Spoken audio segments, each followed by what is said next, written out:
Do ritmo agitado das cidades às tradições sem tempo dos povos, cada sorriso acompanha o compasso. Por isso, se está pronto para descobrir uma nova fronteira, uma nova aventura, para sentir o ritmo da vida, venha viver Angola. Um lugar que não é só visto, é sentido.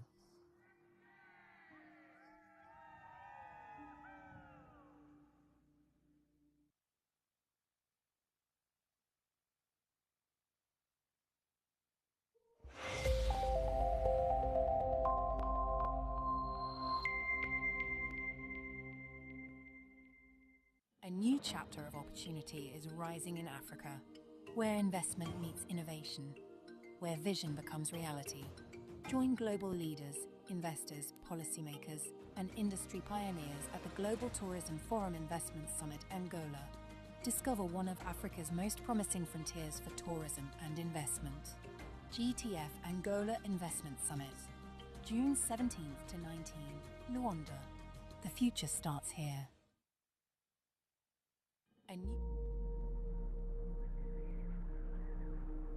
Angola não se visita, sente-se. Como um tambor a bater no peito, o coração que pulsa em África. Cada canto, das montanhas às praias, vibra com vida. Do ritmo agitado das cidades às tradições sem tempo dos povos, cada sorriso acompanha o compasso. Por isso, se está pronto para descobrir uma nova fronteira, uma nova aventura, para sentir o ritmo da vida, venha viver Angola. Um lugar que não é só visto, é sentido.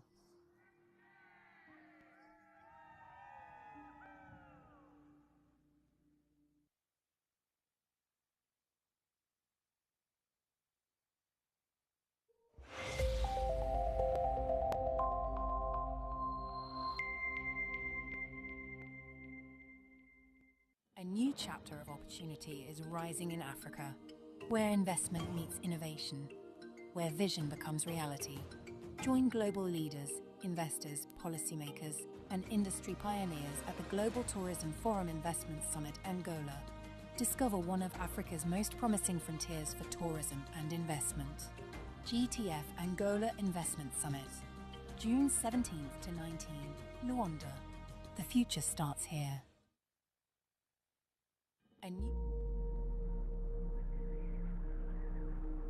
Angola não se visita, sente-se.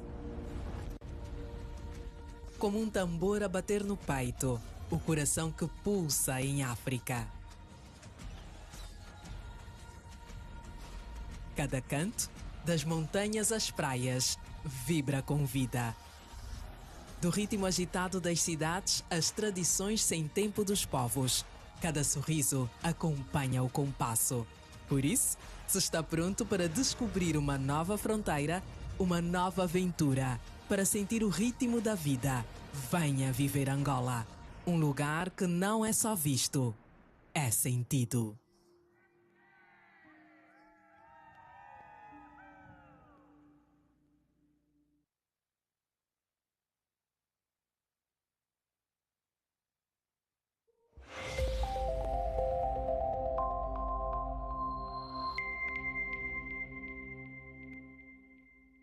A new chapter of opportunity is rising in Africa, where investment meets innovation, where vision becomes reality.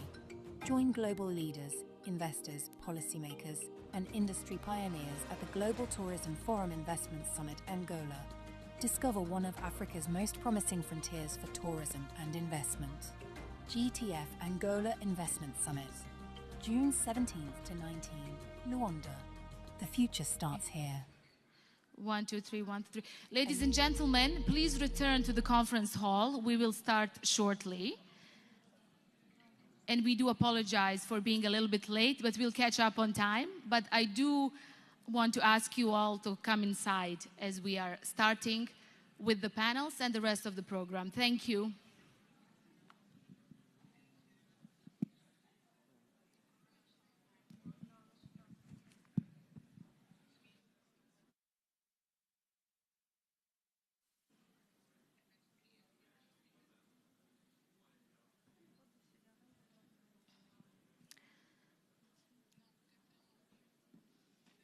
Ladies and gentlemen, if you can please join us in the main conference hall. We are starting shortly. Thank you.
Your Excellencies, distinguished guests, ladies and gentlemen, a very warm welcome back.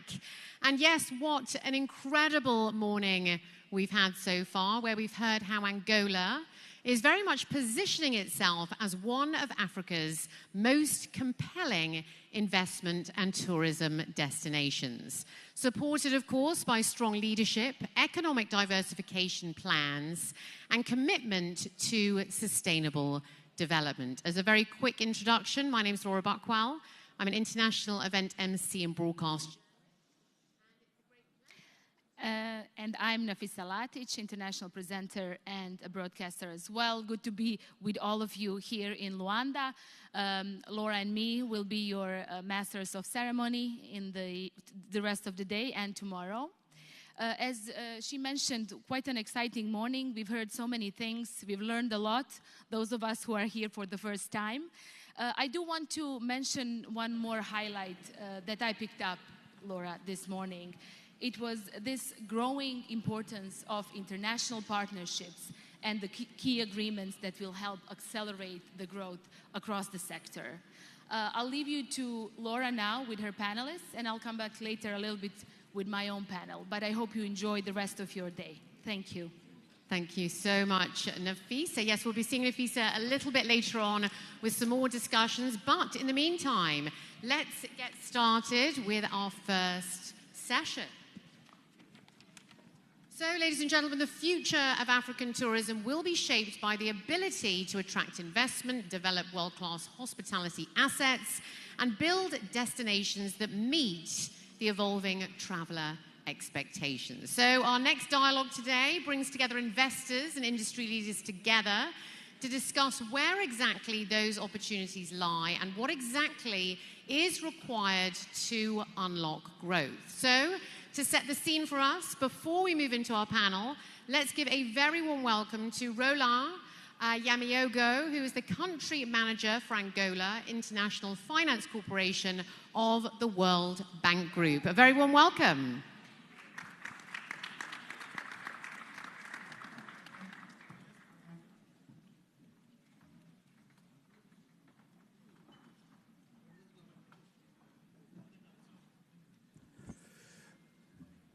Good afternoon, Excellencies. Hello, colleagues, friends, development partners. It's really an honor and a good pleasure to be here today with all of you.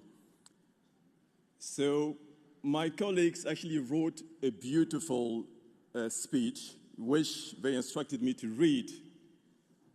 But I'm afraid I might put you to sleep since you just had lunch. So what I propose to do is to actually share with you two reflections to help set the stage for the panel discussions. My first reflection will simply be around tourism as a viable economic engine which can help Angola create jobs and diversify its economy.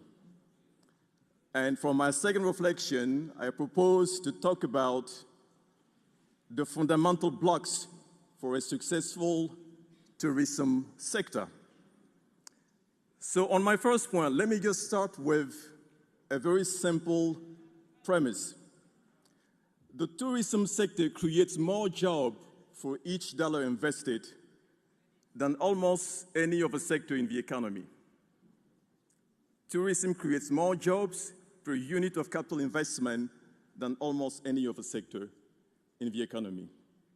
In fact, globally, the tourism sector contributes 10% of GDP and injects roughly $11 trillion into economies worldwide and support 360 million jobs. Now, why am I telling you all this?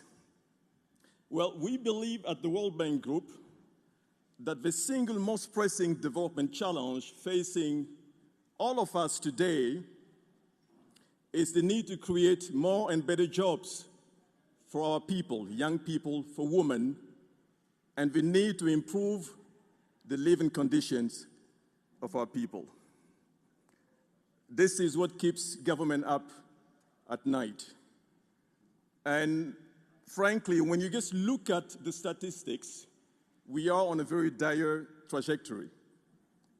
It is estimated that roughly 1.2 billion young people will reach working age in developing countries in the next decade.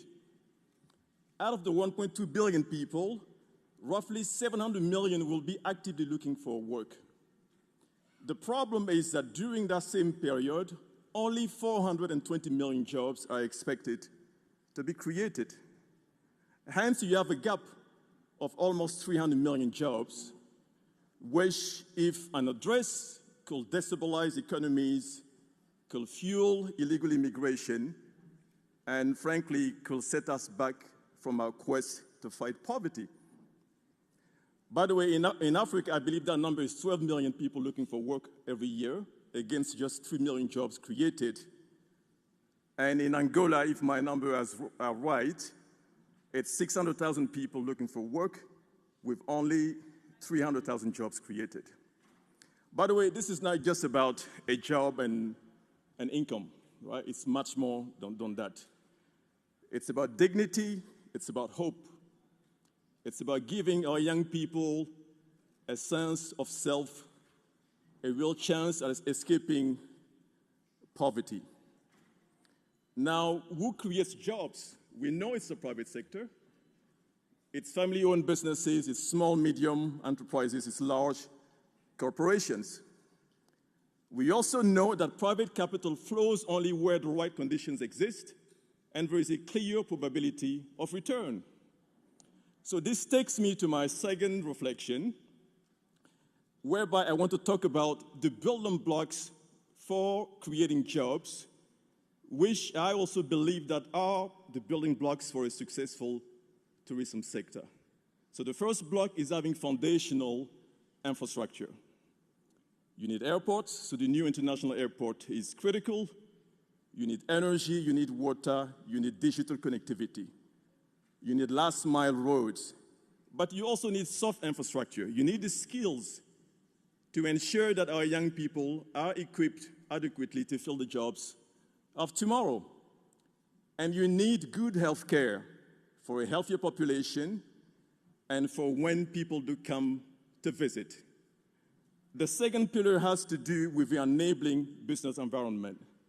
So government has to ensure that small companies, family-owned businesses, can actually start operating effectively. And the last one is in relation to being able to mobilize private capital at scale. So early equity, debt financing, and of course insurance, including political risk insurance. I think the last one I'll make on this is the ability to build very strong partnerships. And I think the model within which IFC has operated includes having a local owner, an international operator, and of course a development financial institution like ourselves. Our portfolio in the tourism space worldwide is roughly $6.5 billion. Last year alone, we committed $1.6 billion in new transactions. So these are effectively the two reflections that I wanted to share with you. So to summarize, number one, tourism is a viable economic engine. It creates more jobs than any other sector in the economy. Number two, to build a successful tourism sector, The critical blocks or pillars include foundational infrastructure, so airports, road, last mile, energy, water, an effective aviation system.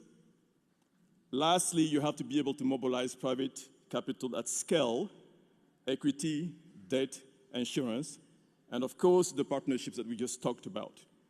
And by the way, ladies and gentlemen, the World Bank Group is best positioned to provide an integrated solution whereby the World Bank finances foundational infrastructure, helps the government with the right reforms and the skills. IFC provides financing to the private sector, and MIGA, our sister organization, provides guarantees. So let me stop here in the interest of time. I do want to thank you for your kind attention.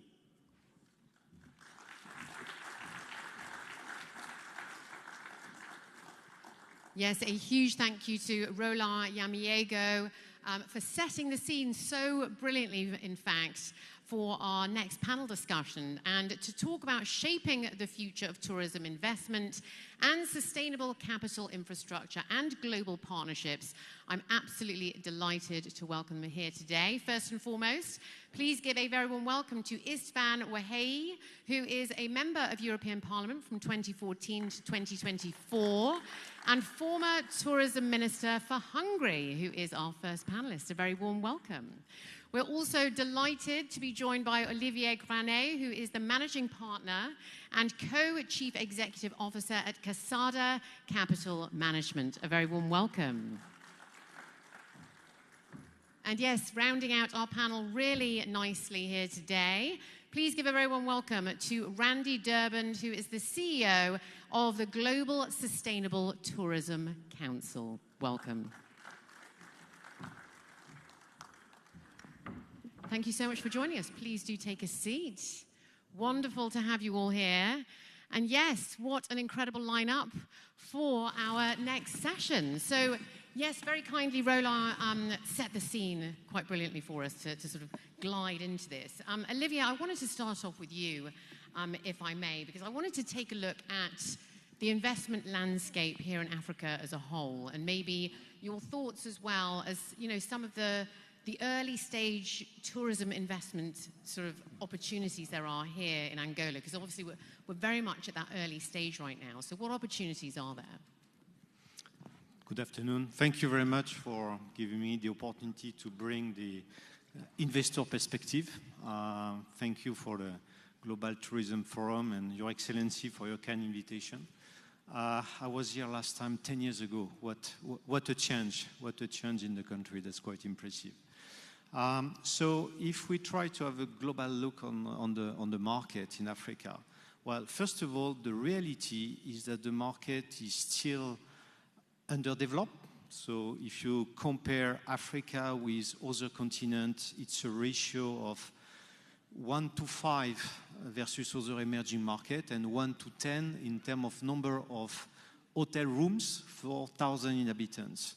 So it's underdeveloped. It's still very fragmented, with more than 80% of the hotels on the continent which are owned by individuals or families. And it is still also with a lack of representation of international brands. So it's less than 40% of the hotels on the continent have international brands.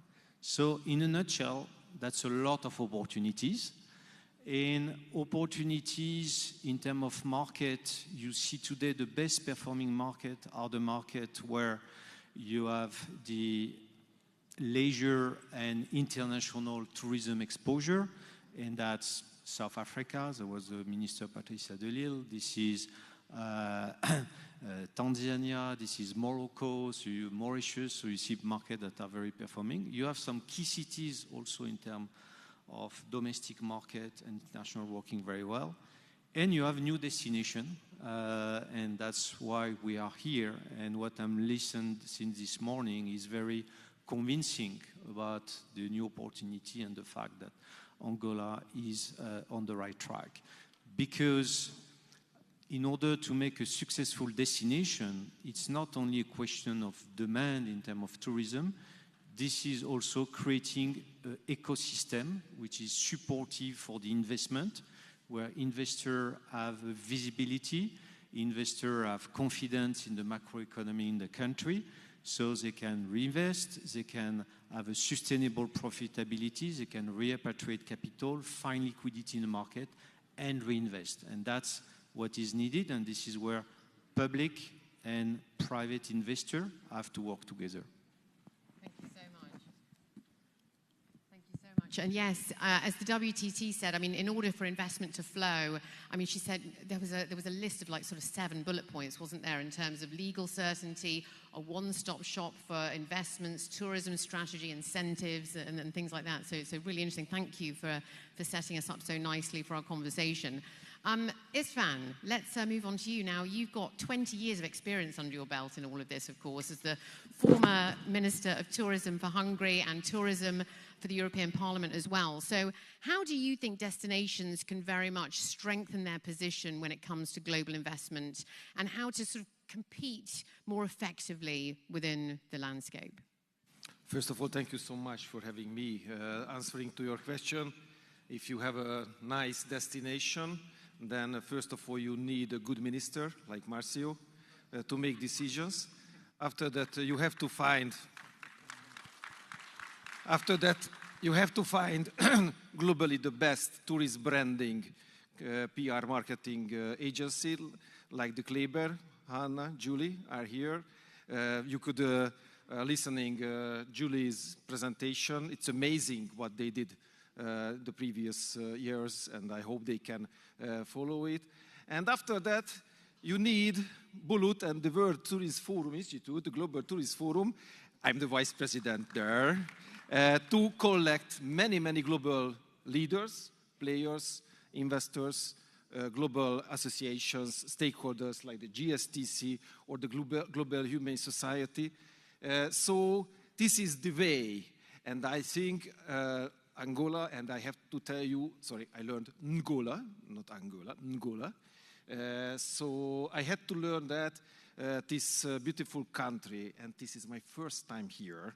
It's a shame, but thanks to Bulut and the minister, we met in Davos in January, where we organized together with the Euronews the Global Tourist Forum, and Angola was one of the main guests, and the minister is the speaker. So I learned that if we would like to think about the future of the tourism, then we have to be here and look around. And we have to invite all our networks and friends. This is a good example for other African countries. Africa, I think, the future of the tourism, the global tourism industry. I have a practice in China, in Mongolia, in many Asian countries, in Central Asia, of course in Europe, which is my home. And I feel the potential here in Africa, so in Zimbabwe, Mozambique, and all the other countries. So this is, I think, what we have to do. And only one important message, maybe not to Marcio, but to other decision makers in Angola or in Africa. It's impossible to build tourist future without global networks. So you need to continue to not only to introduce Angola, but to have all kinds of players here. You have to create a race here. You have to ask the people to have a competition, all the investors, all the banks and everyone, and then you will have a long-term strategy and very, very fruitful and good tourism. This is what I learned globally, and I promised to many friends in Angola that it is my first time, but the next 1 year or 2 years, I will visit you every month if you need to find and to have new possibilities. Well, thank you so much for sharing your experience. And as you mentioned, these partnerships are everything, really, aren't they? So, Randy, over to you. Now, when we take a look at these investment decisions, increasingly they're being influenced by sustainability considerations, of course. So how important has sustainability become within all of this in terms of attracting investment? And how can national, either provincial or municipal authorities really drive this sustainable tourism forward, do you think? Yeah, good. Thank you. Good question. And thank you for the lesson in diplomacy, István, with the introductions. First of all, in terms of investment, It was interesting for me to see earlier, UN Tourism said that 88% of investment so far here in Angola is about hospitality. I hope that gets diversified quickly because we need attractions, we need transport, we need all sorts of things. So investment tends to gather around hospitality. And in hospitality, we're seeing a very interesting thing in recent years. Hotel owners and investors now talk about a green premium. They see an increase in valuation of their capital asset if the building is energy efficient, if there's business practices in place. So that's very interesting, and that is very new that there's that realization.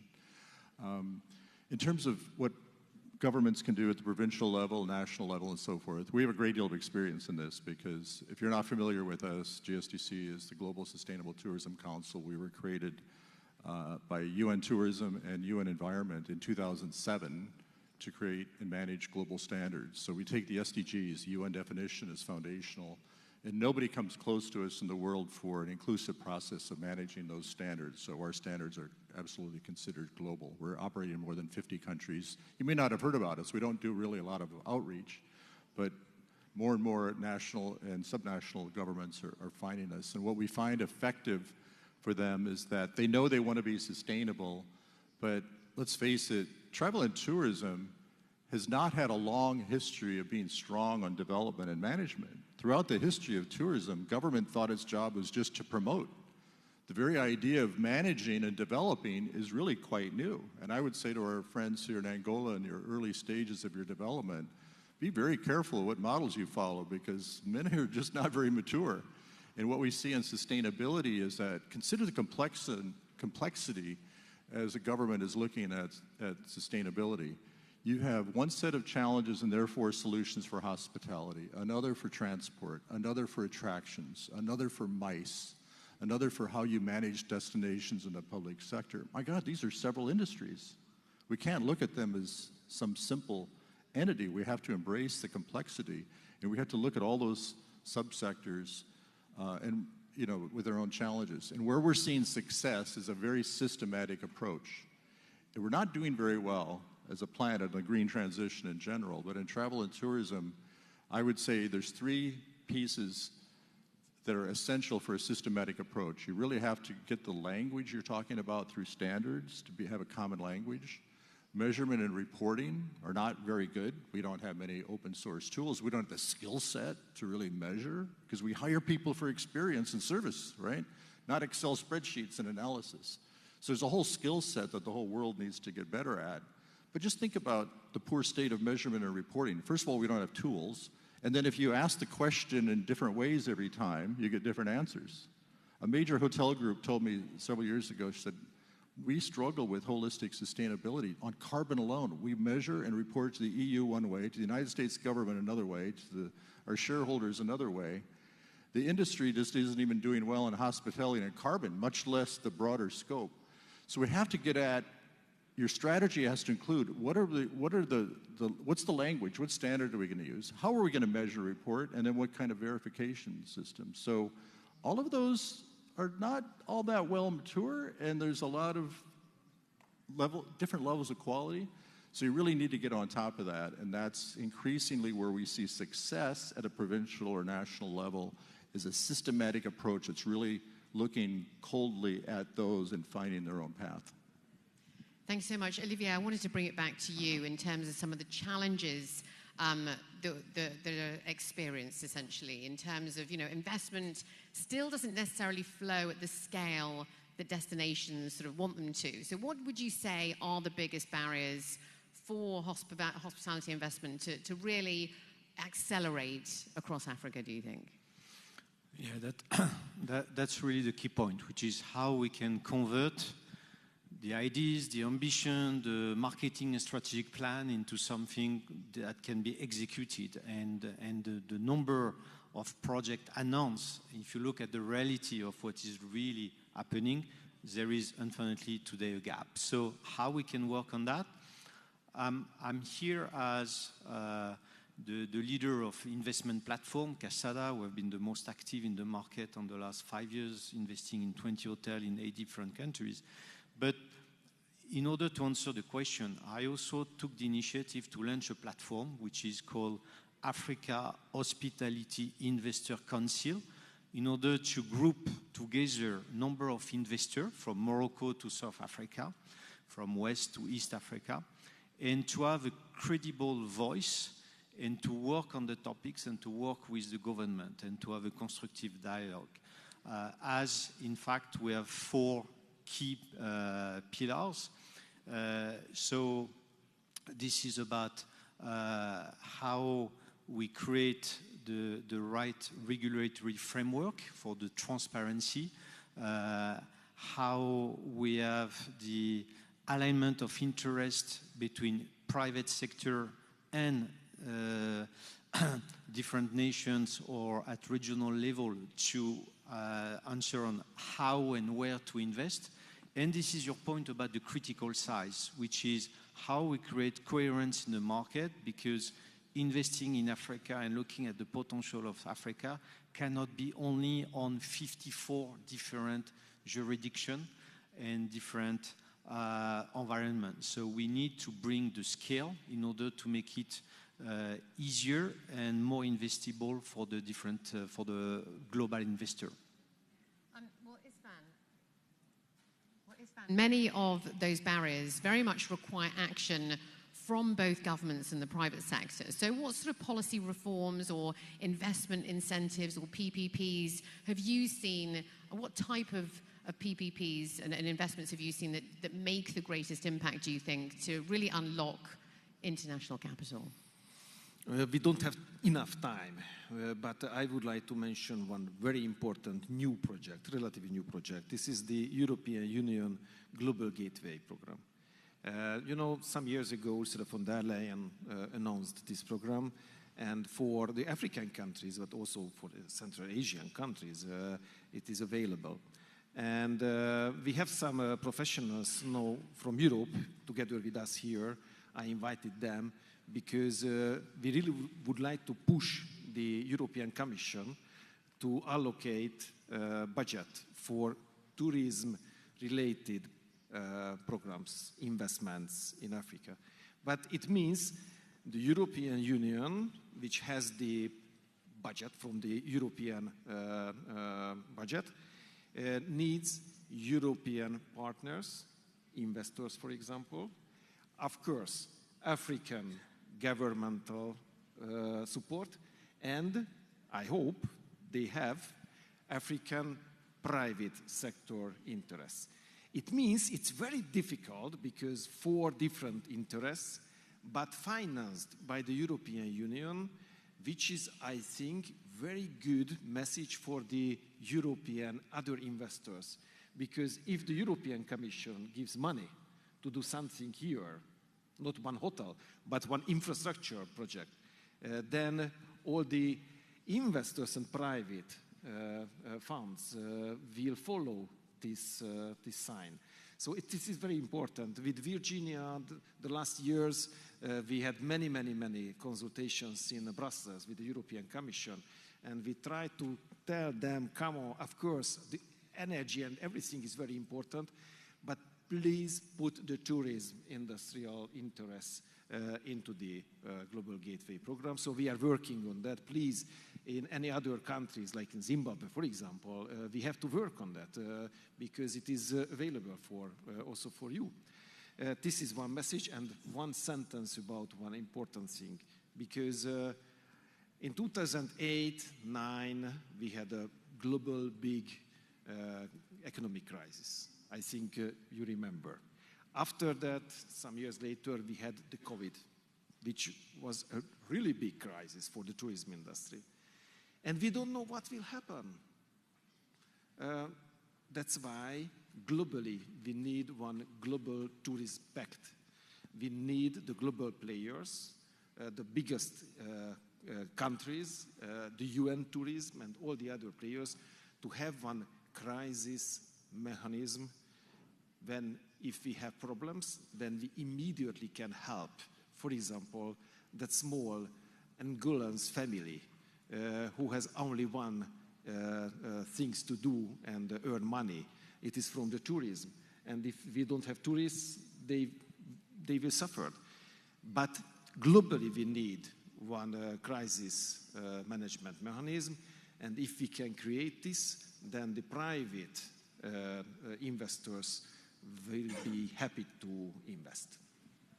Thanks so much. And Randy, moving back to sustainability within all of this, we spoke about government earlier in terms of what they can do and what government can do to really drive sustainable tourism forward. But what about industry in all of this? Well, industry is where tourism really happens, isn't it? I mean, we do talk to governments about encouraging industry through incentives and so forth. I guess some models I could share with those of you who are interested. But industry, where we're really seeing success on sustainability is often at a group level, as a brand. An individual hotel, an individual tour operator might, make some decisions. But the real power in driving sustainability is that if a buyer of space, a buyer of products is asking for it. Right now, for example, many of you know HBX hotel beds. They're one of the largest. They get massive hotel room blocks and resell them to tour operators and so forth. And because they want to make a transition to green, they're now pushing their larger hotels by volume to get our certification. And so that's how you can, as a brand, kind of talk about how green you are. So there are many hotel brands now, especially the luxury market, that have all of their hotels certified to our program, and then they can speak at the brand level. It's a little confusing for the individual general manager of a hotel, but that's what drives certification and improvement in any sector. It's the buyers that want to mark. On these electrical devices, there's a little CE in there made, I think, in Germany, Netherlands, whatever. We as consumers don't look at this to see if it's safe. We just assume that. But if I'm a business that's distributing that, I only want to buy a device like that to sell that's safe. That's where verification systems really come in. And so in travel and tourism, we see the same thing, where a whole brand group would do it. TUI, with all of their 400 hotels that they own, they're all certified. So that's where, kind of a driver. But again, as I was saying earlier, it's a little bit different solution for every subsector. Now we're moving in, we've just created now standards for MICE. So MICE venues have their own whole set. That's a little bit more, that's more public sector quite typically because they're often owned. But then the organizers and the event planners and so forth can distinguish themselves because we see business travel is a little bit more concentrated on sustainability than leisure because leisure in general is so fragmented. But if you're running a business travel corporate program or you're doing MICE events on a regular basis, RFPs have some element of sustainability in them because there's somebody in that group that's always asking for these things. So we're seeing movement there. So the larger the kind of the unit, we're seeing more systematic sustainability, if that makes sense across those different examples I gave.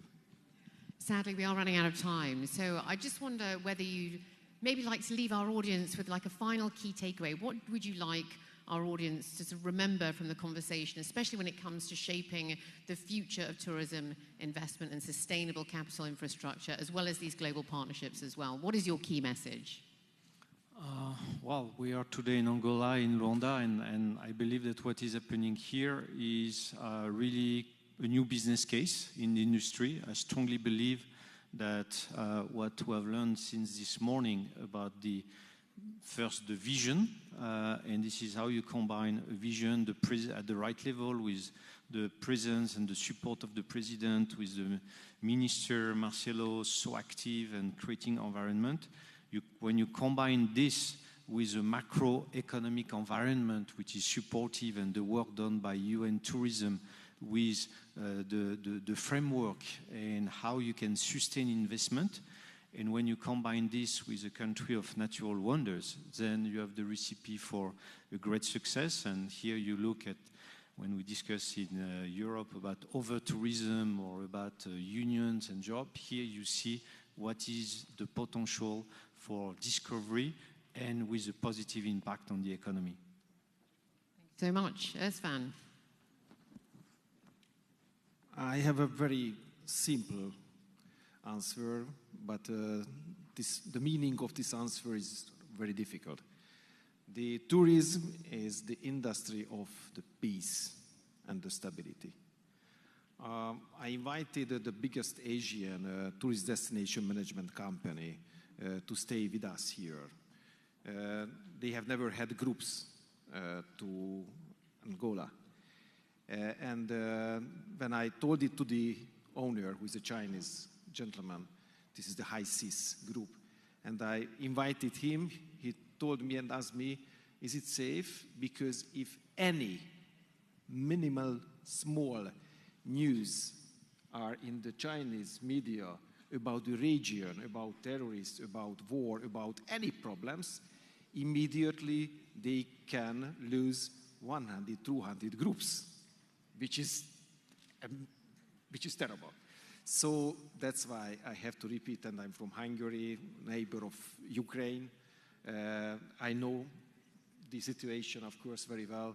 This is my main message to all the political leaders, to all the relevant players. Please think about that. If you would like to give job via the tourism industry, then you have to give political stability and peace to your nation. And then we, tourists, will arrive.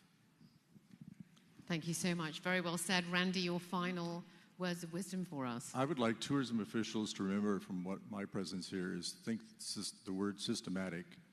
We can't just, whether we're guiding our localized destinations on how to manage the destination, or we're guiding and encouraging our industry to be more sustainable. And by the way, I think hopefully I live long enough that we don't use the word sustainable. We just call it good management at some point, because it really is. It's thinking for the long term and planning for the long term. And I'd love to give some examples. We don't have time, but we can help you share with you what's going on with hotels in Turkey, an incredible program. Asir province in Saudi Arabia. We've been in Botswana for 15 years. A lot of good things happening in different places. And the tie that binds good programs, it's not just piecemeal. We're not just working on plastics here, and a little food reduction there, and energy here, but we've got a master plan and a systematic approach and looking at all those subsectors of the industry and setting long-term goals for improvement, and train. Very well said. Not a message, only a question. Is it possible to create Wi-Fi here? Because we, all the foreigners, we really would like to have Wi-Fi. So please tell to the organizers. Thank you. Thank you so much. We cannot thank you enough for sharing so openly with us here today. Thank you for sharing your knowledge and experience. Very much appreciated. Ladies and gentlemen, let's hear it for our panel. Thank you.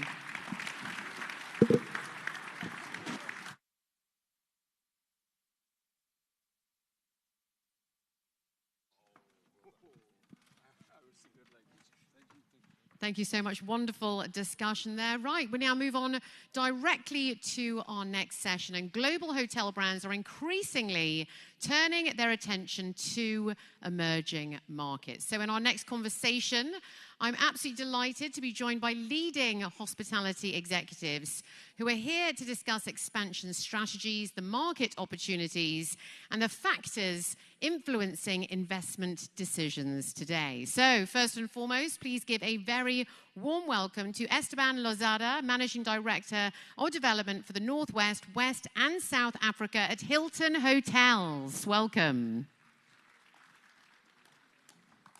Really wonderful to have you here with us today. Please do be seated. Wessam Okasha is the Head of Global Development for Asia, Greater China, and the EMEA regions at TUI Hotels and Resorts. Welcome. And rounding out our panel really nicely, please welcome Erwan Garnier, who's the Associate Vice President for Development for Africa at Radisson Hotels Group. Welcome. Yes, really wonderful to have you all here with us. Now, sadly, Jugal was meant to join us, as you can see, just behind from Marriott, but sadly he had a flight to catch and was in a bit of a rush. So we will continue without. So first and foremost, really fantastic to have you all here on the panel today. A brilliant lineup. And I wanted to start off with you, Esteban. I actually wanted to sort of gauge what each of you have been doing across Africa and the sort of growth trajectory that each of you have at the moment. So we'll start with Esteban. For 2025 and for Q1 this year, I was reading Hilton signed off 36 projects across Africa. So tell us a little bit more about what makes a destination attractive, what you think of Angola here in terms of what you're doing as well, and that project pipeline across the region. Very good, thank you. And thank you for hosting me here. It's always great to be back in Angola. Muito obrigado. What characteristics?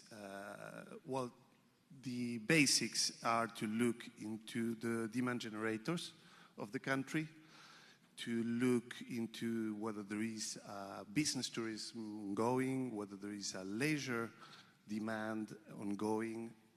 We looked as well into the infrastructure of the country. What's the airport like? What's the connectivity like? What are the roads? What are the hospitals? Because tourists and people coming into the country will need those. We look as well into the stability and the security of the country. And we look into all type of business around the economy.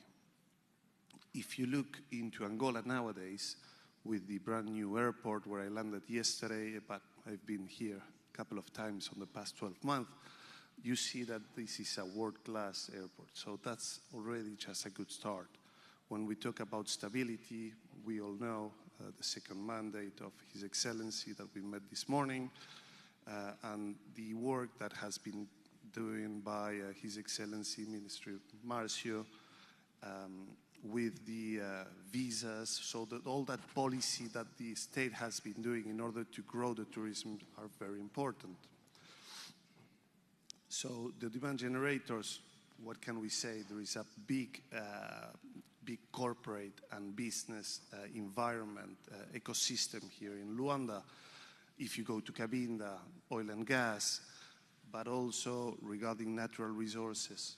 What a fantastic place. Last time I was here, I spent 3 or 4 days with Dr. Alicia from the Ministry of Tourism. We went to Cabo Ledo, we went to Mangais.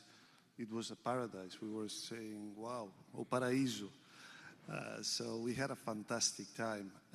And all those locations are being linked much better with the new road going from the airport to Mangais or to Cabo Ledo. So the fundamentals are definitely here, and I think it's a very, very exciting time for Angola. Thank you so much. Wissam, over to you. Now, I know that TUI has been making very impressive headway as well across Africa, but you have very much this cluster approach in what you do, of course, as well. Tell us a little bit more about that type of model and the authenticity within that model as well, and also the opportunities that you've seen and that you're excited about here in Angola as well.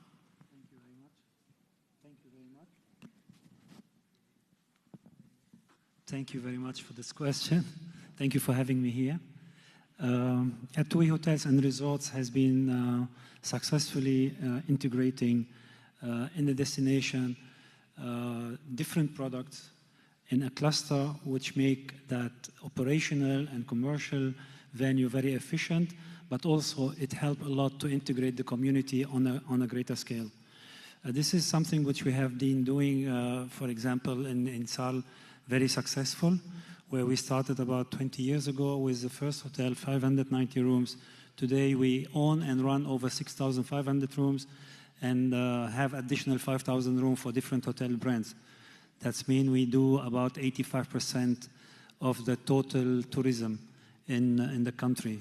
Not because of the hotel, it's certainly because of the TUI ecosystem where we come and it helped to co-develop the destination with the government.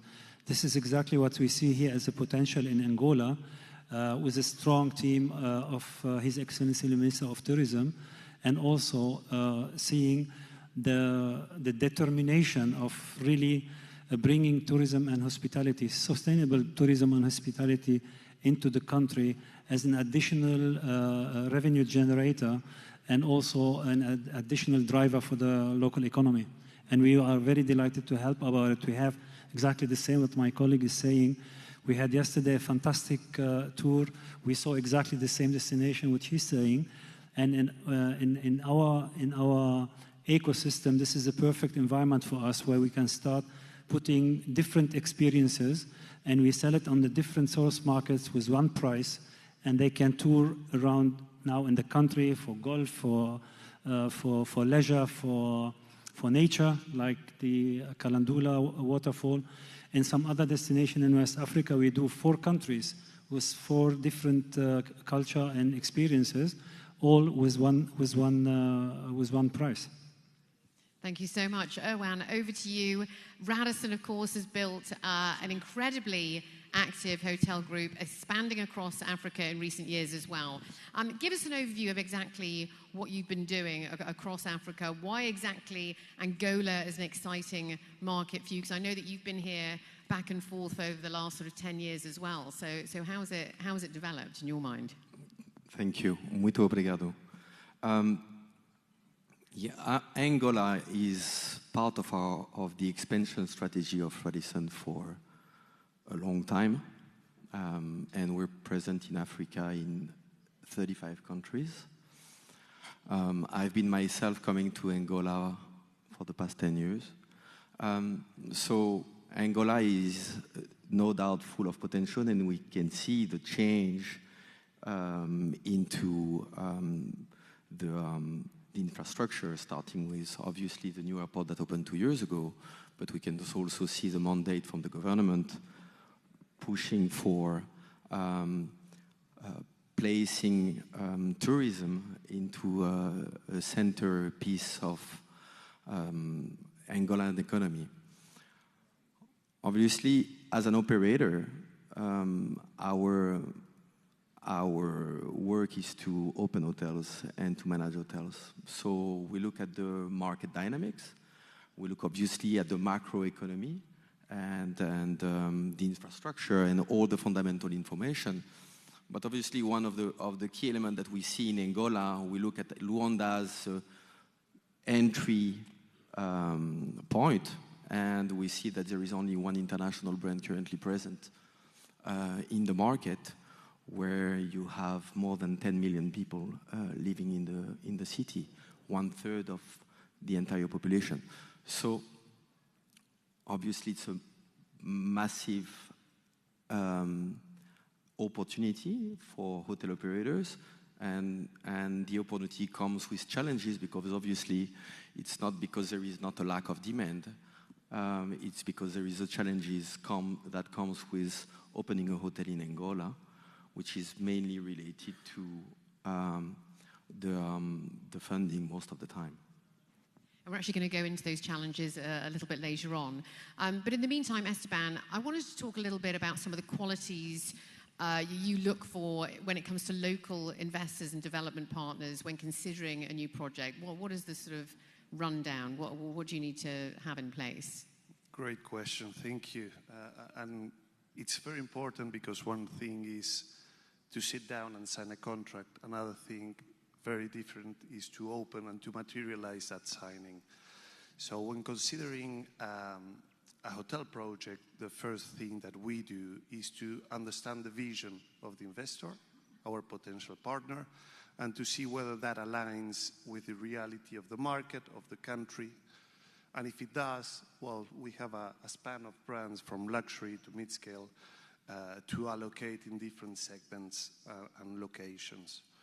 So once that box is ticked, what we look is into a couple of things. First of all is, what's the team surrounding the owner or our partner? What's the architect? What's the interior designer?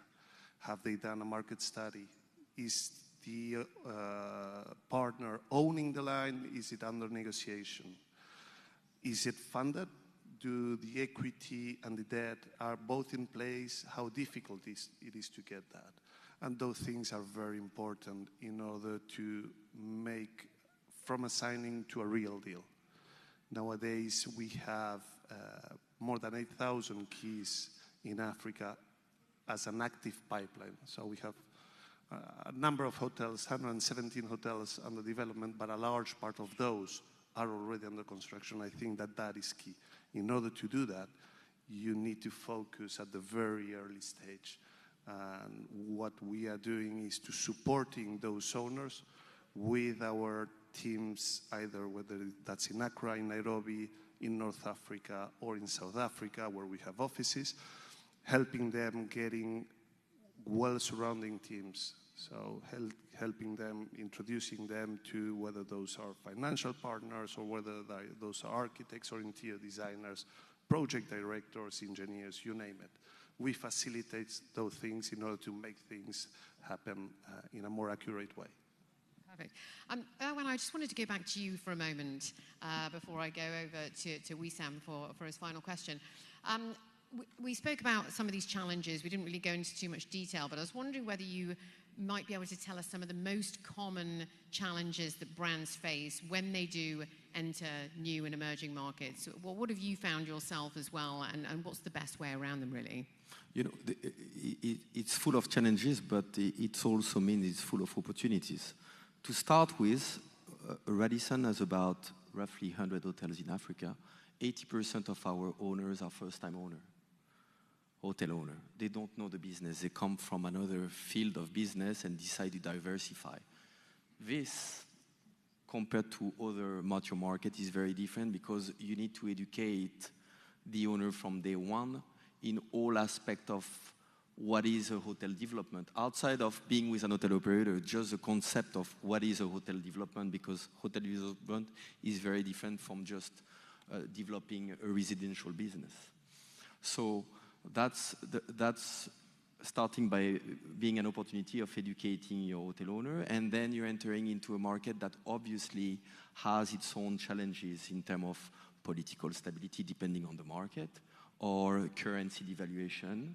And then I would say the most common opportunity is, or challenge, it depends how you want to look at it, is how to structure the cost of development, because the main challenge that we see is if we look at the number of hotels that are being developed in Africa, we see a trend that 30% or more wash out, meaning they never materialize.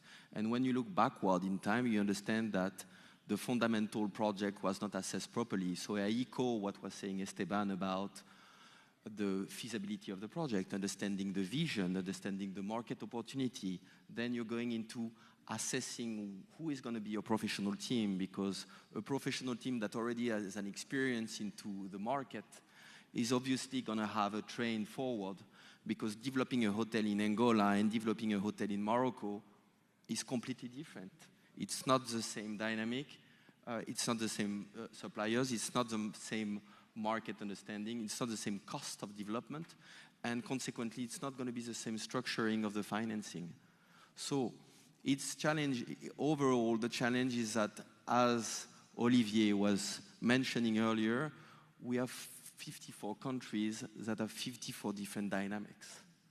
So by itself, it becomes quite challenging, because when you are in charge of all those markets, you need to know in each market the right architect or the right banker or the right quantity surveyor, depending on what stage you are. And it's not automatically going to be the one that you used in Morocco that you will use in Kenya or you will use in South Africa. So it's very market specific. So it's never a one-size-fits-all at the end of the day? No, never. Not at all. Really interesting.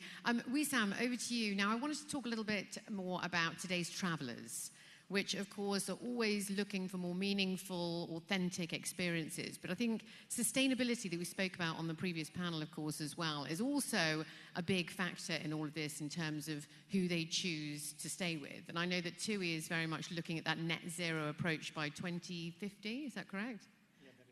Yeah, there is two different dates, 2030 and 2050. By 2030, we want to get 50%, and by 2050, net zero. Perfect. So what practical steps can emerging destinations take to really ensure that tourism growth very much delivers long-term benefits, while at the same time protecting natural and these cultural assets, such as here in Angola? Very nice question. Thank you. I think for us, it's the most important to know that it is not about building hotel rooms anymore. It's about where to go and to create an impact, to include guest partners, but also the local communities with more empowerment. For us here, for instance, Angola is a very, very good destination for us because this is a pioneering job, right? And if we see the master plan, His Excellency, the Minister was developing with us of 7 different experiences here on the long term, starting by first phase of 4 hotels. We need a lot of people here, and the people, when we come to a destination, we do not go and collect the team members from other hotels. We create them ourselves in full coordination with the local government and the Minister of Tourism. So our first hotel here in Luanda will be a hotel which include a hotel school, which will help us here to prepare for the next couple of years over 2,000 jobs and 2,000 talents. And this is our contribution to the country. And thank you. So today it is indeed the authenticity and building bridges between the communities is one of the most important tools for our guests. We see it now all over the places after the pandemic that the guests are more willing to go. There is no more foreign destination or isolated destination. This is now, if you put them somewhere far and disconnected, this is like sort of a luxury, which is a trend right now, and it's going to increase more and more. So this is why we focus right now on this wonderful, successful, actually, business model, the clustering, where you put 5 different brands or 4 different brands on different segmentation, include all the source markets of the TUI group, but also other distributing channel, and then there you can do a more impact for the local community. Thank you so much. Final key takeaway for us, because sadly we have run out of time. Time is of the essence, of course. What would you say is your final key takeaway to our audience here today? Maybe you can tell us a little bit more about maybe some of the deals or exciting opportunities that are ahead for each of your brands, and why should we be excited about Angola today? So the same way that I was speaking a couple of minutes ago about how an owner needs to structure itself, well, the country needs to structure itself regarding the fundamentals. We spoke about how ready Angola is. But the operator needs to do his own task as well. We have been doing our homework, as I said. We have now offices in the 4 sub-regions, north, south, west, and east. And we are ready to operate a number of hotels here. We have signed a number of hotels already in Angola. We have great partners. We have been meeting yesterday some other partners from Saudi, from the UAE, and some locals as well. So it's a great time. It's a great time. And just to let you know how Hilton is a part of this industry, these 2 great colleagues that I have here are also both former Hiltons, if I'm not wrong. So it's they are also great professionals. But we are here. We are ready. We know the market. We are well connected, and we are just waiting to see how this fantastic country develops itself on the next coming years, and hopefully being part of it. Thank you so much. Thank you so much. Yes, Wissam, over to you. Yeah, actually, we are very excited to work with the team of the Ministry of Tourism and Dr. Bruno and Dr. Alicia. They are running in the front of us and pushing us as well. But we promise to commit to this country, and I think after the day of yesterday, what we saw in this country, I truly believe in the success and a big success for the country first, for the people here, and we are very, very delighted to contribute to that. Thank you so much. Maybe we can invite you. I invite you to enjoy this video just to let you know how we have developed with the TUI Care Foundation. TUI Care Foundation is an integral part of the TUI Group, where it's a non-profit organization integrated in the group. We sign with different government contract to develop the destination jointly with the government, but also to integrate educational activities with the population to make sure that they can contribute directly and indirectly into the destination and our hotels. Please enjoy the video.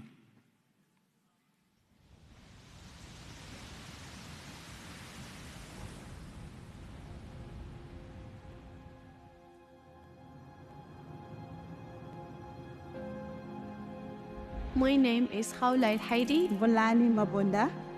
Me llamo Domingo García. My name is Mai Alejandra Kawachi. Ignacio Romero. Edith Paloi.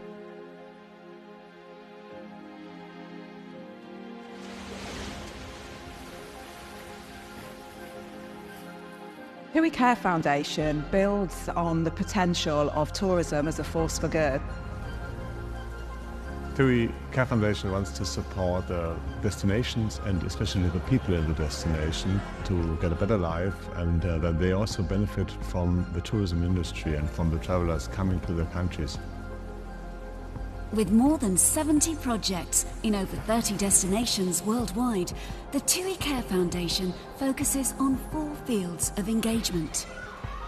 Through the Enabling Education Initiative, disadvantaged children become eco-champions by receiving environmental education. The initiative also offers vocational education and career opportunities to young people from disadvantaged communities. Ahora puedo pagar el colegio a mi niña, puedo ayudar a mi mamá a comprarle su medicamento, puedo pagarme mis clases de inglés. The Empowering Communities Initiative ensures that local communities can benefit from tourism in their destination. The initiative focuses on empowering people to turn social challenges into entrepreneurial opportunities and protecting cultural heritage and supporting local creatives. You tried something you never tried and you were scared to try, and you made it, realize that you can do other things in your life. The Lively Landscapes Initiative drives sustainable and regenerative agricultural practices and restores and protects natural habitats. The initiative enables sustainable food production and strengthens links with the tourism sector to create better income opportunities. Estamos conectando directamente con los consumidores que nos visitan, turistas que están en nuestros hoteles, en nuestros restaurantes, a los cuales pues se les intenta potenciar el consumo de vino ecológico. The initiative also protects endangered wildlife and ensures that reforestation and forest-based experiences are taken to the heart of tourism communities. The Marine Conservation Initiative paves the way to a sustainable blue economy in tourism destinations. It initiates projects which protect and preserve the marine environment in tourism destinations. It also inspires new ways to reduce and reuse waste and create new jobs. Creatures get stuck in plastic and sometimes they die. I love to see nature that is clean and not with trash. The initiative also protects endangered sea turtles, especially around nesting beaches. Together, we can use tourism as a force for good in holiday destinations.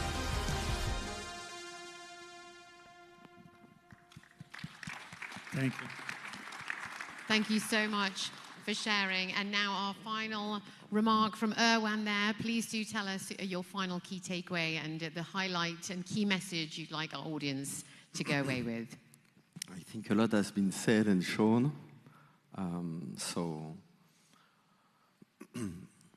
You know, at Radisson,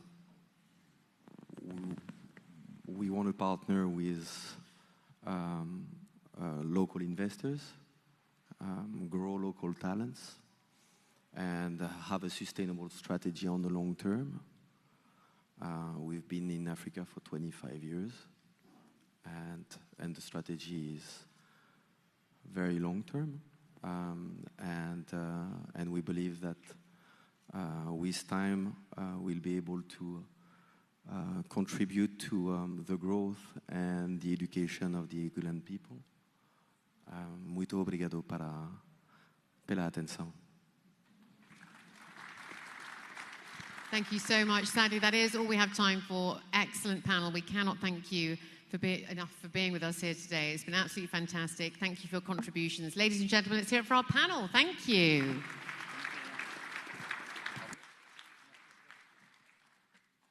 Thank you so much. Excellent job. Now, just before we go, Wissam, I'm going to throw over to you because I know that you're doing a very exciting giveaway now just before Nafisa comes on. So I'll hand over to you. Thank you. Thank you very much. We're having a little surprise here. This is the last minute where you can win a stay either in the Mora Zanzibar in our property or in the Tui Blue Marrakesh in Morocco. So whoever did not yet put his card, this is the last minute where you can put your card here. We're going to make a raffle, and then we will have maybe a lucky winner today or winner here. Please don't be shy. Come over. Put some cards more here. Not too much, only one. Yes, now. We're going to do the raffle now in a few minutes. It's okay. No, only one, please. Only one. Come on, don't be shy. Thank you. Speak. Yeah. Oh, I see a lot of people did not put it in. Yes, only one. Put only one, please. No, please not, don't. We're going to be very open with this. Yeah, one card. Here we have some more. That's excellent. Be careful, please. More cards coming in. Very happy to see this. So the Mora in Zanzibar is our luxury brand, which is a fantastic property which we own and run. And the Tui Blue Marrakesh Palm Garden Inn is the wonderful property in the middle of the Medina of Marrakesh. Thank you. That's perfect. Somebody is writing the name on the card.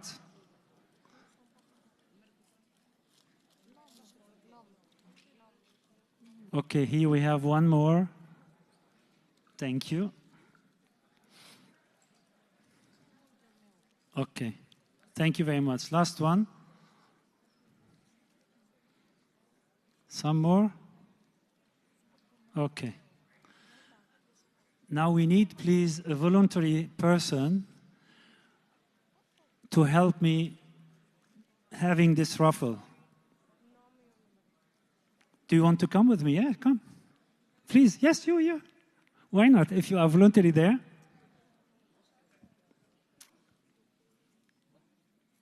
Now, help me please to mix all this up, put upside down everything, just to make sure that you are transparently doing it. Okay? Mix well, please. Take the one from the bottom to the top. Thank you very much. Now we need another one, another person who can, yes, please, come with me. Why not? I am honored to have you here, Minister. Yes, please.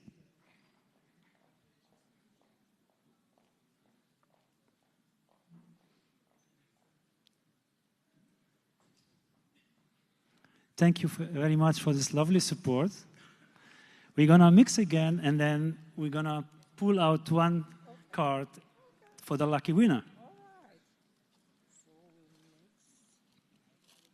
That's perfect.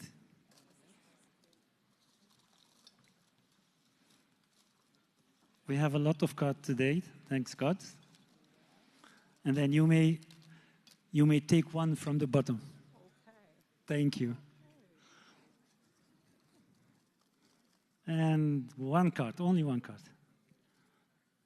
Thank you, Excellency. We have the card. Oh, this is mine. How can you give mine? No. Please announce the winner. Okay. The winner is Wow Jojo. From Marine. From Marine. Thank you. Thank you, Minister. Thank you. Please come up. Thank you for your help.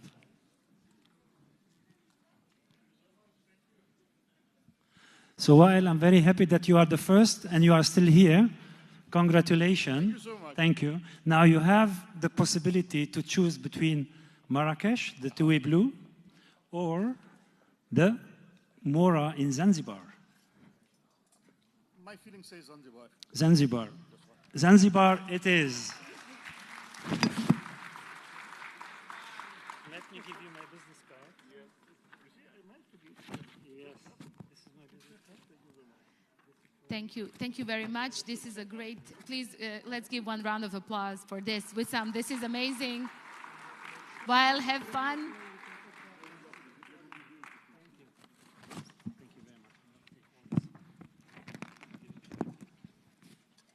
Thank you. Thank you very much. Thank you very much. Thank you. Okay. The next panel will look into how to build stronger connections between regional and international markets. Because we are already a little bit late, I'll go straight to the point and invite my amazing panelists. First one, Richard Haddad, founder and CEO of Aventra Hospitality. Please give him a round of applause. Richard, come join me on stage. And Alberto Biamonti, CEO of Mitrelli. Alberto, please come join me on stage.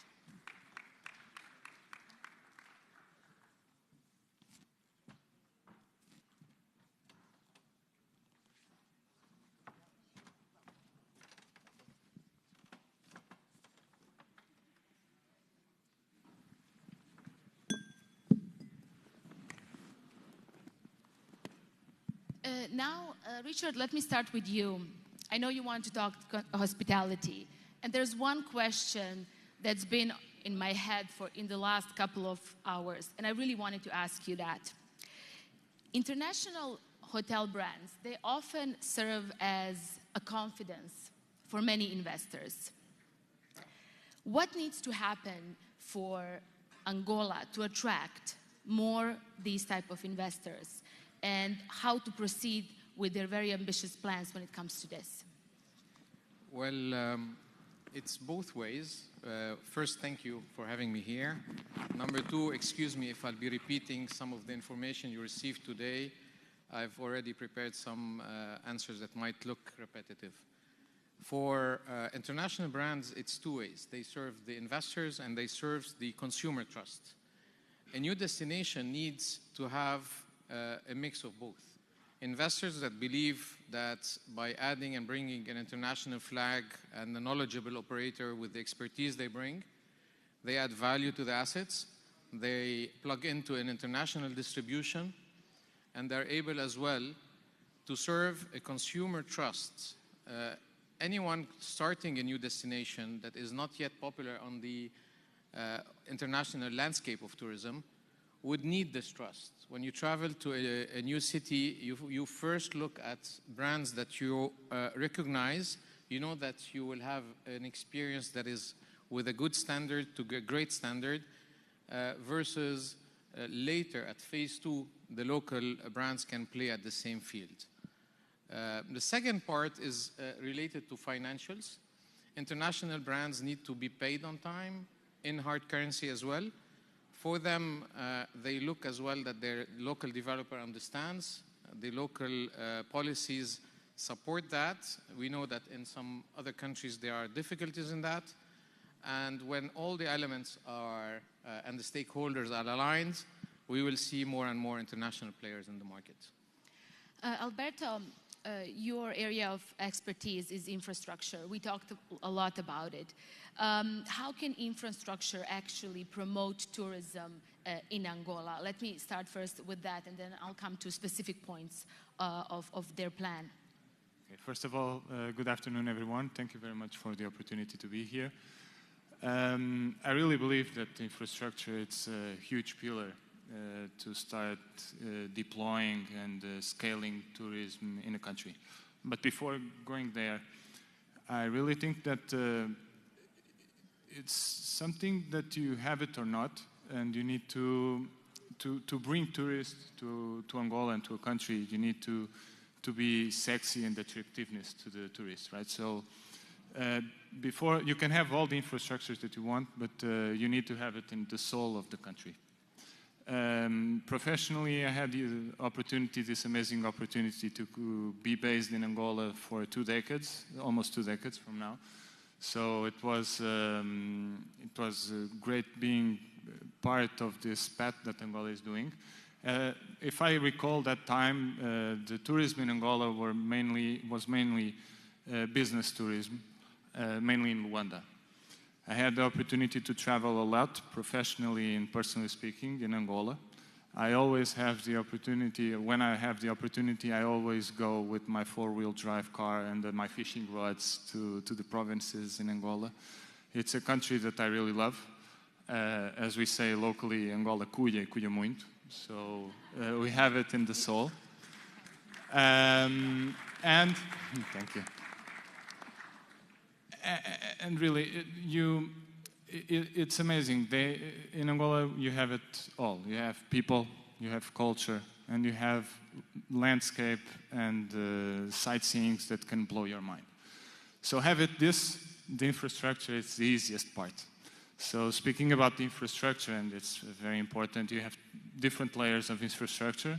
One is the baseline, to have nice tourism infrastructures that allows you to receive many tourists, as we spoke in the previous panel about hotels, and we are speaking now.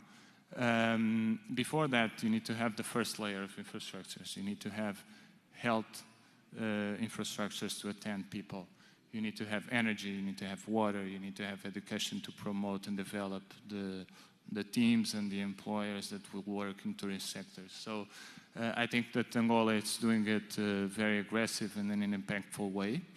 As Mitrelli, we are glad to be part of that path, to be partners of the government for more than 3 decades in Angola and in Africa, to think, promote, implement and finance different projects across all these sectors that I spoke, and tourism as well. Richard, Avetra Hospitality has worked across multiple markets. When international hotel groups come to a country and they want to assess, is it a good investment or is it not? What is the key factor that are influencing their decision and their future behavior on that market? Basically, most international brands are not investing directly in a brand in asset. They are asset light. Not everyone like TUI comes along with some skin in the game. So most operators, the big 5, usually come and try to find the right partner who understands the type of asset they're developing. The hospitality asset is usually more of a long-term than a normal other class asset. They understand the complexity of management. That's why they bring an operator. And they understand as well the value of capital gain when they bring an international player. So over the long term, they will see that they have a capital appreciation over the assets. So operationally, they need the partner. And as well, they see that a long-term value, when they need to have an exit, the international brand will bring them added value. Minister of Tourism of Angola said one very important thing during his speech, Richard. Let me stay a little bit more with you. He said, you're not just building a hotel in Angola. You're not building a resort in Angola. You are being part of a bigger story. You're creating jobs. You're creating different future. How did you find these remarks from your perspective? That's exceptional. Human capital is extremely important, and we see the abundance of having human capital. We understand as well in our industry, 80% of our task force are not coming from a hotel school. We recruit them for the character, for the attitude, for the positive personality, for the drive for service. So we need hotel schools, but having 2,000, we still need another 10,000 that are coming from a different background. So this exists here.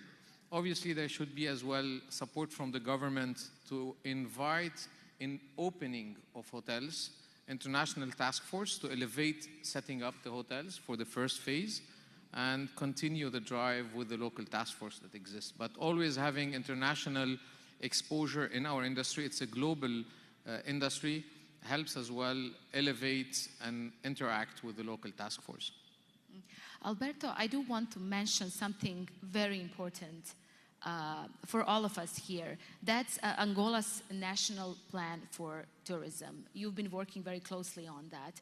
Can you share with us specific things that they're working on at this point and something that possibly investors should know about, the ones who are listening to us here?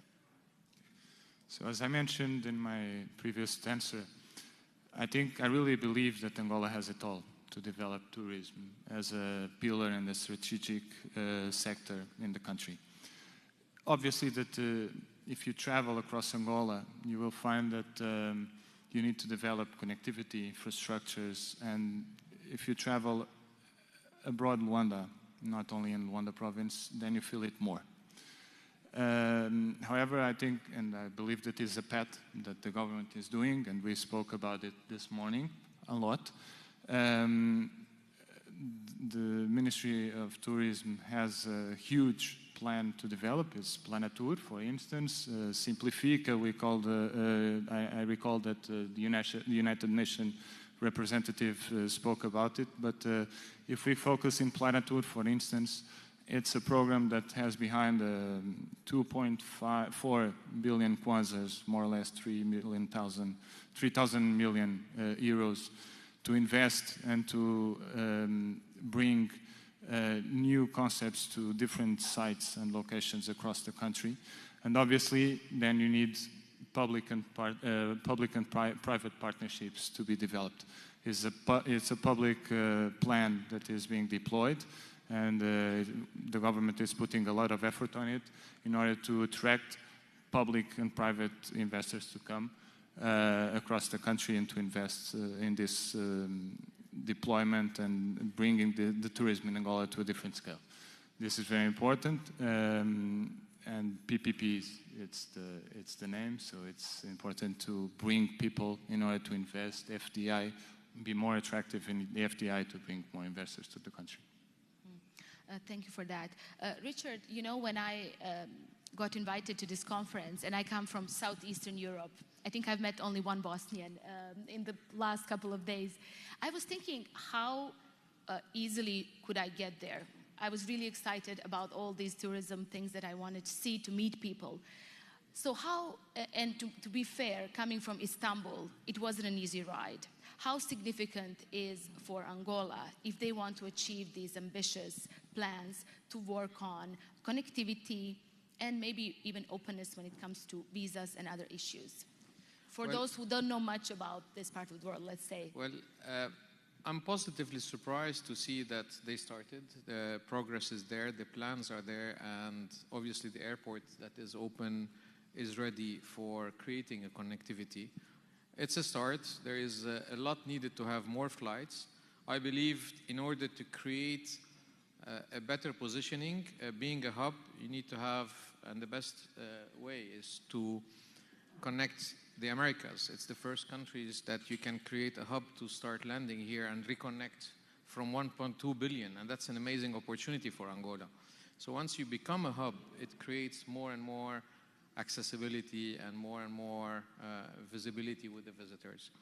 Regarding the e-visa experience, that is one of the most important way. People will not wait for 2 weeks and 3 weeks for getting visas.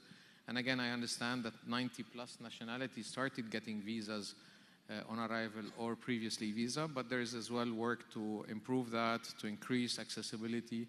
Some countries have reached 150, so there's still ways to improve and having more and more access.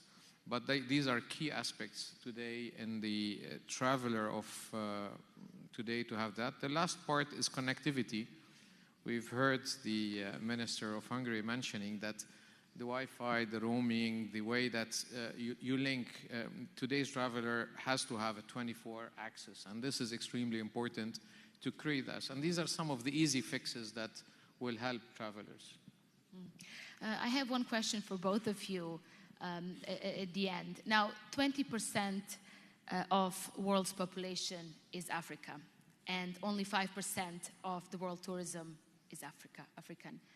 How to, in your opinion, from your areas of expertise, when we look at the region itself, how to change these numbers in the near future. And we keep talking, the future of Africa is now. Are we living that moment? Are we coming close to change those numbers? I really believe that it will change in the near future. It's a process. Half of the tourists, as a number, are traveling to Europe, more than a half. And only 5%, as you mentioned, to Africa.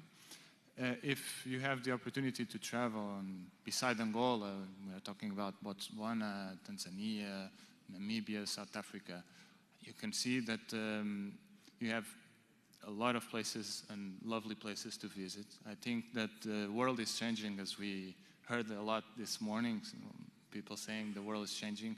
And I really believe that people are starting to go and to pursue different experience. And Africa has it in its soul. And I really believe that it will be a process, but we will get there. And a process because obviously it's a path that we need to develop. As I mentioned before, you have a first layer of infrastructures that needs to be developed. And Angola and the other countries in Africa are doing this process. One more developed than others, but it's a process. And obviously the second layer is bring in new investors, have nice hotels, nice lodge, nice roads, nice airports, nice health care services in the country. So I really believe that we are getting there because Africa has it in its soul. It's sexy for tourists. And I really believe that once we have the infrastructures in the first layer and the second layer that I told you, we will get there. Richard, same question. I believe the landscape of Africa is the biggest opportunity, the abundance of natural resources. And when I talk about natural resources, I'm not referring to gold and oil. I'm referring to nature. Is the biggest asset to build on and to have a future, and to marry that with the trend that people are looking for experiential travel and not the traditional visit of cities and the historical that they have. Adding that Africa has built more and more stability. For 100 years, we've seen a lot of government instability, and hence this has led to the small 5%. With the stability of the government, accessibility, reputation, what there is to offer in Africa is money can't buy. So it's exceptional. It's a heritage that they got. I recommend that sustainability is a key part of the strategy to preserve what they have as natural resources, and they have an amazing future. Thank you. Thank you to both. I don't have any more questions. I just want to share one thing that, because when you said it has soul, I posted one video of me with traditional dancers. I think like 20 people asked me about Angola. It's such an attractive location for many people. Maybe you don't know, but I wanted to share that from my part of the world. Thank you for sharing this with us, and thank you all. I'll give the floor to Laura now. Thank you, Richard, and thank Alberto, you one more time.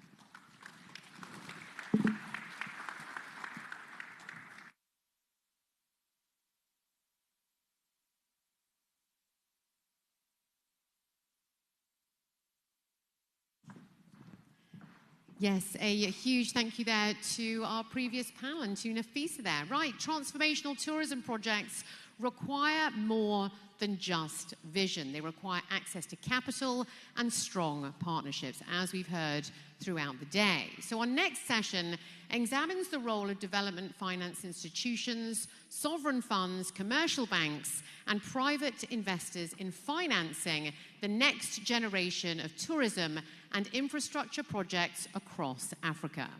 So to tell us more, I'm absolutely delighted to now introduce our next panelists. So first and foremost, please give a very warm welcome to Dr. Antonio Diniz Lopez Mendez, the chairman of the Executive Committee of the African Bank of Oman. A very warm welcome.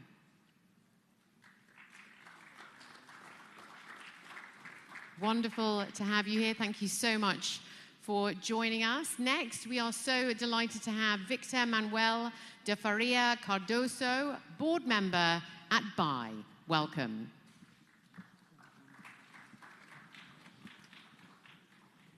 Really fantastic to have you here as well. And next up, we have Fernando Shivinda, the Executive Director of Small and Medium Enterprise Banking at Standard Bank Angola. Welcome. And now, just to ask very quickly, do we have Attila on this panel or not? Attila? Yes, we do. Excellent. Attila Ucheli is the CEO of the Capital European Funds Advisory, joining us here today as well and rounding out our panel really nicely. Thank you so much. And now, ladies and gentlemen, let's give a very warm welcome to your moderator, who's going to be leading the discussion here today. Please welcome Olga Fleming, investor, entrepreneur, attorney at law, regulatory compliance advisor, FDA strategist, and chairwoman of the World Sustainable Development Fund. Wonderful to have you here. Thank you so much. Do we have a full panel here with us? I'm hoping we do.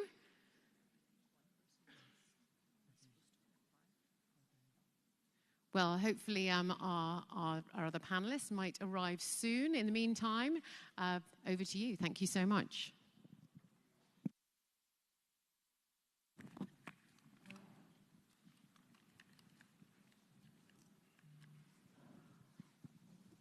Well, very good afternoon.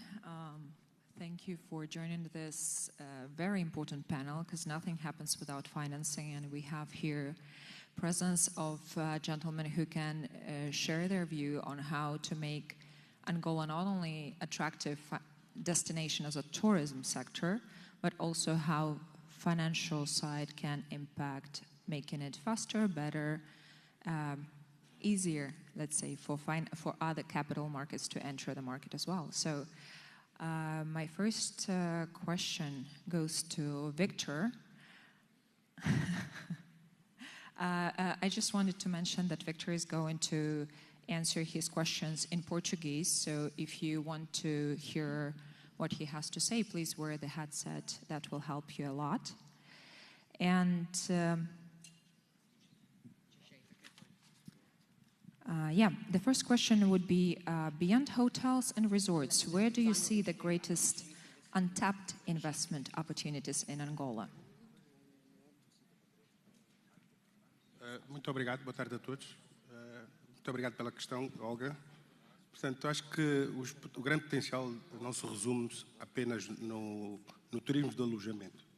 Portanto, Angola tem várias potencialidades, como aqui já foram ditas. Portanto, eu diria que toda a cadeia de valor do turismo podemos encontrar oportunidades. Portanto, iria destacar a questão das infraestruturas, que são fundamentais, principalmente aquelas do suporte à mobilidade, portanto, transporte e logística, portanto, que são essenciais para de facto, este caminho do turismo que nós queremos percorrer. E aqui, portanto, falando aqui um bocadinho mais macro, os bancos podem exercer aqui um papel fundamental, quer na mobilização de recursos para o desenvolvimento dessas infraestruturas, tanto financiando diretamente o Estado ou através de parcerias público-privadas. Portanto, sem infraestruturas adequadas não é possível termos desenvolvimento no turismo. Também eu acho que tanto a área do turismo, que nós temos grandes vantagens comparativas relativamente às demais países, tem a ver com o turismo de natureza e de aventuras. Portanto, Angola tem 1.600 quilómetros de área costeira, tem uma biodiversidade portanto, muito atrativa, portanto, belezas naturais, tem portanto, uma extensa área inexplorada. Portanto, temos imenso potencial, temos imensas condições para nos posicionarmos como um destino turístico de preferência.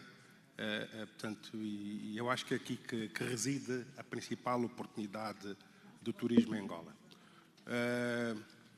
Portanto, há outras áreas, naturalmente, a questão do turismo cultural e da valorização do património, que também não pode ser esquecido. Não nos podemos esquecer que parte substancial das viagens internacionais decorrem deste motivo, né, de turismo cultural, e também temos um grande potencial nesta área. Portanto, é uma questão de identidade, valorização da nossa identidade, mas também o próprio turismo, o agroturismo. Portanto, já temos aqui algumas iniciativas com algum sucesso, de fazendas que integraram produção nacional com o ecoturismo. Portanto, eu diria que há um manancial de oportunidades. Portanto, acho que aqui o desafio é conseguirmos construir um ecossistema integrado e que seja capaz de proporcionar boa experiência aos turistas. Thank you very much. My next question goes to Antonio, considering that we could learn a lot from other emerging markets, and I think it's really worth sharing what strategies and what financing models were most successful for the tourism sector in other emerging destinations. First of all, thank you for having me, and hello to everyone in the audience. I'd also like to address that there are different financing models that can be adopted to the respective type of tourism we're doing.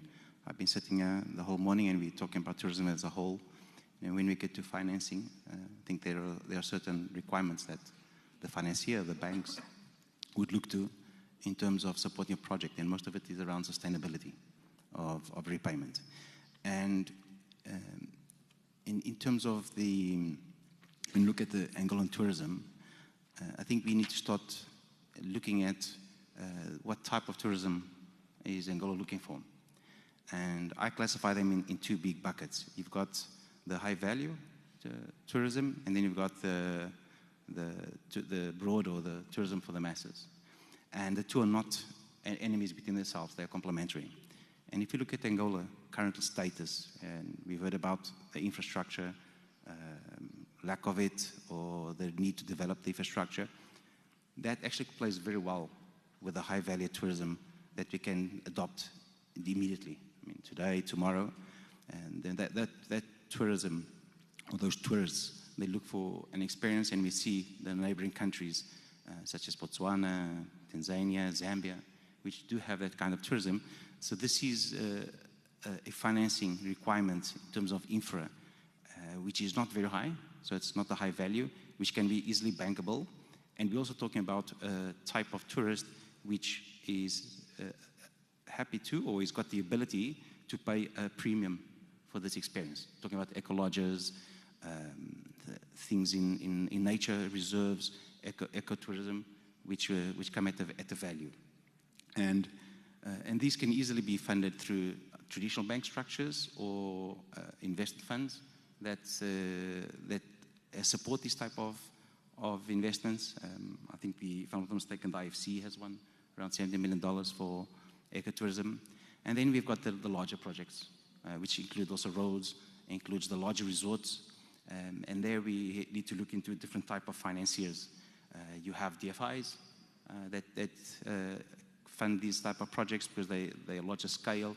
We have international banks. We can get meager cover for this type of projects, which could provide a capital relief in terms of political risk that the operators will be looking at it. I think also prior to this, there was a mention around the understanding of the ownership of the real estate and then the operator. And this is something that I think the banks will clearly look at too. Having a strong brand at the start in an unknown country like Angola is clearly a mitigant to the risk. So the operator, the comfort that he will bring in terms of ability to generate inflow of tourists is part of the financial model that will be considered. However, when we see the region and the continent as a whole, especially sub-Saharan Africa, if we just exclude South Africa, which is a very developed country in terms of MICE tourism and the likes, and even normal, we have a clear advantage as Angola to be part of a huge ecosystem around what Africa tourism is. And just a last comment, I mean, I heard Alberto saying 50% of tourism goes to Europe and 5% to Africa, but I think that's a skewed view because you need to exclude the low-cost tourism. And the low-cost tourism does not come to Africa. So we actually have a much higher potential of capturing the high-value tourism, and there is a large demand for it. So between the chicken and the egg, what comes first, the demand or the offer? I think they are hand in hand. So there's a clear demand today. It's not broad it's not explained in a broad manner, but we already have that today. I think there's also a lack of coming up with statistics in Angola, because my belief, and when I travel around the country, there's a lot of high-value tourism going around. It's not captured anywhere. And this is also, I think, a challenge I create to the statistic company in the Institute of Angola to try and capture this, because with data, you get more confidence from the investors, you get more confidence from the bankers, and you get more confidence from the whole ecosystem as a whole. Cannot agree more. We've been speaking about how to make it attractive in terms of like the destination itself, right? But speaking of investment, it's ecosystemic approach always. So it's always hard to choose one or the other, and most of the times going for both is the easiest way, to be honest, because then you have more diligence in what you're doing, and not only in tourism sector, but overall, right? And now my question goes to Atia. Considering your experience in European funds, and in general, you've seen the market so far, the Angolan market, what would be your advice on how for Angola to tap into international capital? What should they do or improve, or what steps to take in terms of FDI? Okay, thank you, Olga, the question. It's a good question. But first of all, let me introduce myself, and thanks for the opportunity that I can be here in this panel, and also here in Angola. This is my first time in Angola, but in the last 2 days I have a possibility to visit a short visit in Luanda, and to go to the Kwanza River and have a short safari there. And I see there's huge potential in Angola, in the Angolan tourism. But the potential only itself, it's not a project. And what can be financed is just a project. No one will give you money because you have a beautiful coastline or you have good possibilities. You have to structure the project.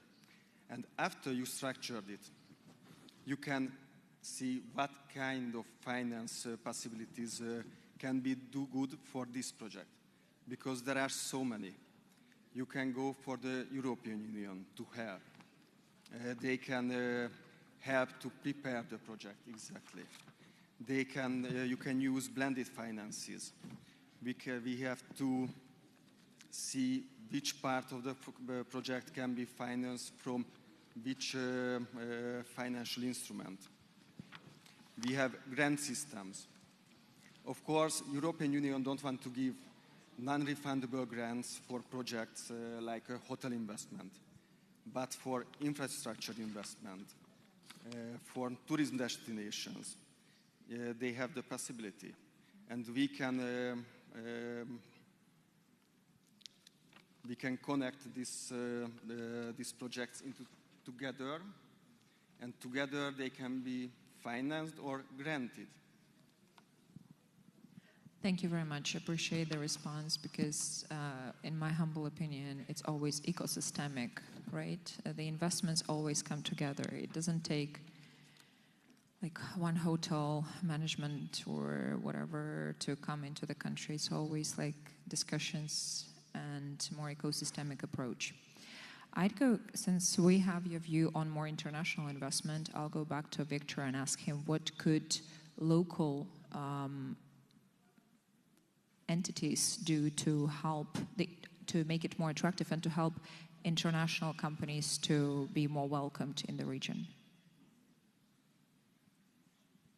Bem, Olga, eu acho que as instituições financeiras podem atuar em 3 dimensões. Primeiramente, portanto, naquilo que é a nossa função mais tradicional, que é a concessão de crédito, na estruturação de operações de financiamento que sejam adequadas ao setor.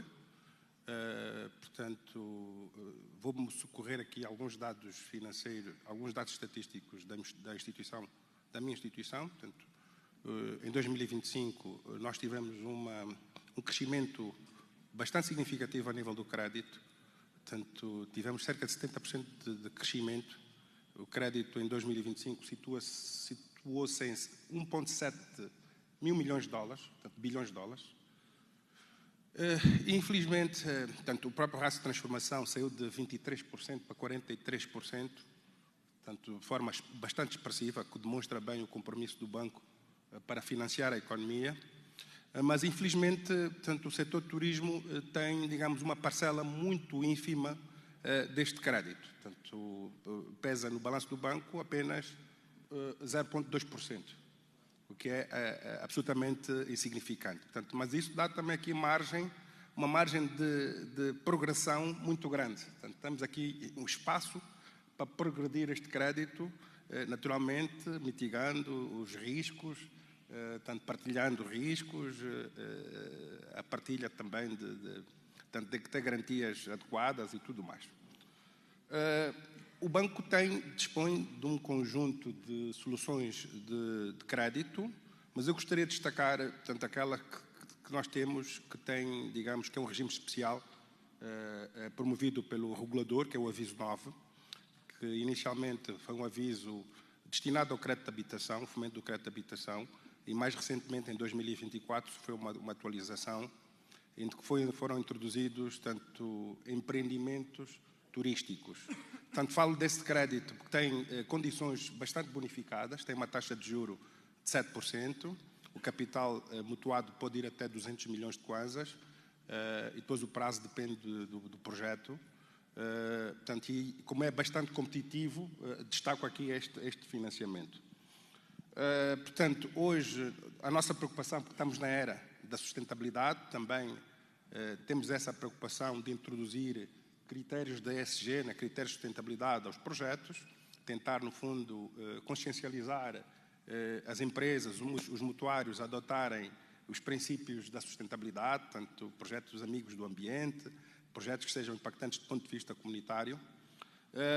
Também gostaria de destacar, tanto a nível particular do BAE, para pequenos créditos particulares, já fazemos, portanto, temos estado a caminhar para a digitalização dos processos, para tornar os processos mais céleres do ponto de vista de decisão. Estamos a trabalhar também no modelo de aprovação de crédito digital para pequenas e médias empresas, mas, digamos, essa sofisticação necessita de uma coisa, que é de informação. Portanto, que é algo que as empresas também têm que melhorar, a parte da prestação de informações, né, de relatórios e contas, informações financeiras atualizadas, preferencialmente relatórios auditados e credíveis e recorrentes. Portanto, mas há também uma segunda dimensão que os bancos podem participar, e aqui já me referi às parcerias público-privadas. Portanto, acho que os bancos devem desempenhar um papel ativo no que diz respeito às parcerias público-privadas. Sabemos já alguns casos práticos, o Ministério dos Transportes já tem feito algumas concessões, acho que o próprio Ministério do Turismo também tem algumas concessões a nível de parques nacionais, o Ministério da Construção também as concessões rodoviárias, mas acho que aqui os bancos têm um papel preponderante a desempenhar, quer na estruturação dos modelos financeiros, mas também na mobilização de recursos ou na angariação de recursos financeiros para financiar estes projetos. E, por último, portanto, eu diria que os bancos, como têm um papel importante, é na modernização dos sistemas de pagamento. Quando me refiro aos sistemas de pagamento, a questão da aceitação universal dos cartões de bandeira internacional, portanto, e a questão também da digitalização dos pagamentos, portanto, para facilitar a rastreabilidade dos pagamentos e, no fundo, colaborar também para a formalidade das transações. Portanto, eu diria que tanto os bancos devem, digamos, exercer aqui um papel importante neste dinamismo do turismo. Portanto, aqui há uma enorme oportunidade, mas é necessário, de facto, acautelar os riscos. Portanto, como qualquer setor, portanto, os modelos de avaliação de risco vão ser semelhantes aos dos outros setores. Portanto. Thank you very much. And now we are moving to Antonio because he's the person to answer how to mitigate the risks, and risks are part of the biggest concern of the investors. So could you please let us know what mechanisms should be implemented by the financial institutions to make it more risk, less risk, sorry. I get the to reduce the risk. Yeah, thank you. So Also, let me just say that, so I'm spearheading the organization, which is the African Bank of Oman. However, we are an Angolan bank and Angolan law. The name just reflects our shareholding structure. And prior to this, which we're quite a new bank, I've been a banker in Angola for the last 16 years, working in corporate structuring and investment banking. So I think I have the luxury of having the Angolan view of the question and also the FDI view or international view that you're posting. And I'd like to also just get rid of a myth which usually goes around, which is the difficulty of access to finance.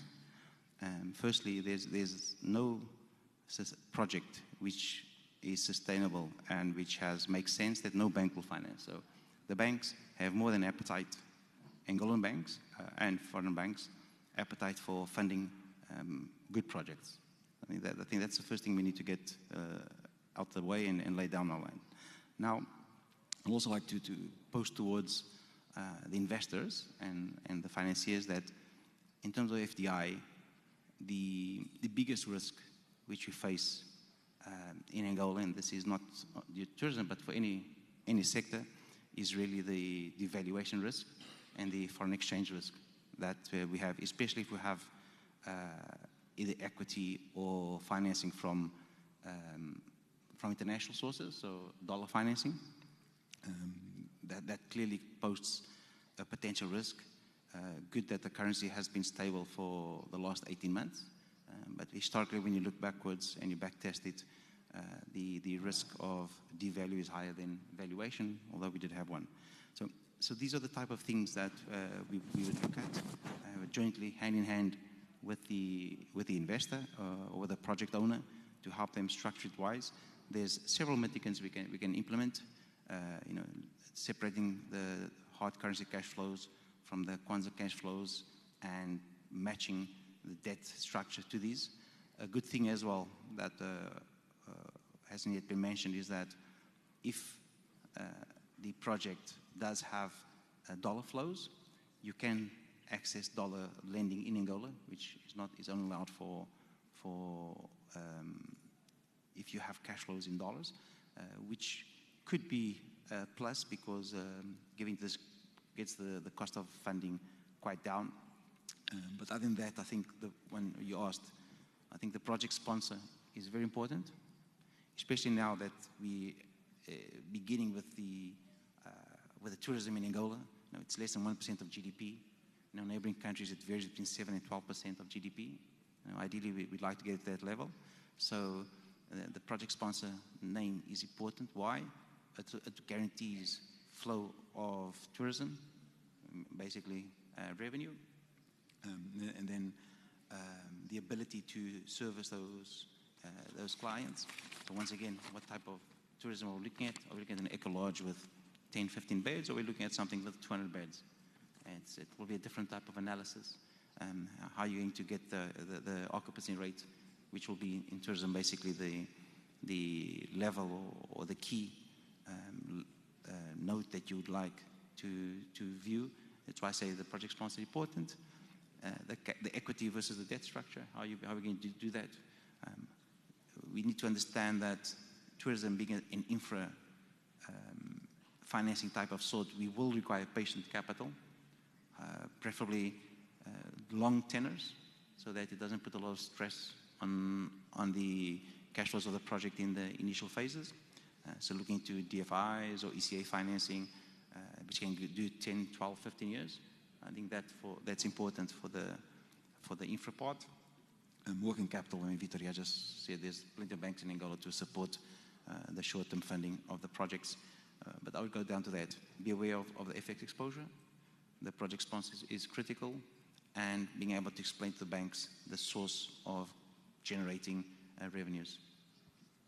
Thank you very much. Now, when we know what can be done in terms of risk, the next question goes to Atia in terms of European financing. Considering your experience, what could Angola do to make it easier for them to access European grants, financing, whatever is available on the EU level? European centers work with us. But it's a difficult thing because in the last 15 years I've implemented hundreds of projects inside the European Union. And there's a lack of knowledge also for European Union, so the companies from the European Union, that how the system works. I can imagine how difficult can it be from Angola. So that's why we at the Capital European Funds Advisory, we help to understand the system. When we see the project, when we see the pipelines and we choose which project can be funded or financed by the European Union or European institution, we can transform the project to a good and fundable project. And this is very important because the European Union has standards and has policies which has to be done by every project that is funded. For example, sustainable economy, circular economy, and so many things. And we have to design all projects to be like this. And one more interesting thing. European Union not only want to give money for investment projects. There are R&D projects, public and private partnership projects, educational partnership projects. They are also very important because if somebody, if a university, for example, from Angola, have a connection with a university from Budapest, for example, my hometown, they will learn how the European Union is thinking, and it helps to make good projects later. I think that's the key. Thank you very much. And as we've been speaking, that it's more of a systemic approach for any country to become a more of an investment and tourism destination. My next question goes to Victor.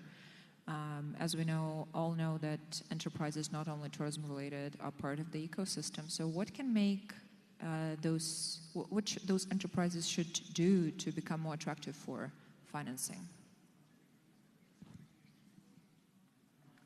Portanto, antes de responder a esta pergunta, se calhar socorria-me dar um complemento à pergunta anterior. Portanto, Angola não tem falta de financiamentos externos. Talvez tenha falta de financiamentos externos direto, concorra ao risco direto do projeto. Portanto, o Estado tem acesso a linhas de crédito, os bancos de primeira linha têm acesso a linhas de crédito, e o tema sempre, portanto, aquilo que o António referiu, é conveniente que estas linhas de crédito sejam utilizadas para projetos geradores de receitas em dólar. Isto porquê? Por causa do risco, precisamente para cobrir o risco cambial que a operação tem. Portanto, o que é de facto difícil é encontrar linhas de financiamento que corram diretamente o risco projeto. Geralmente é risco Estado, com uma garantia soberana, ou risco balanço do banco. Portanto, existem outras linhas, de facto essas são mais acessíveis, mais difíceis de aceder. Para responder a sua pergunta, portanto, eu acho que primeiramente o rigor na gestão e o rigor financeiro. Portanto, as empresas angolanas, comparativamente há 10 anos, temos que dizer que sofreram uma melhoria significativa, mas ainda estão longe daquilo que é o ideal.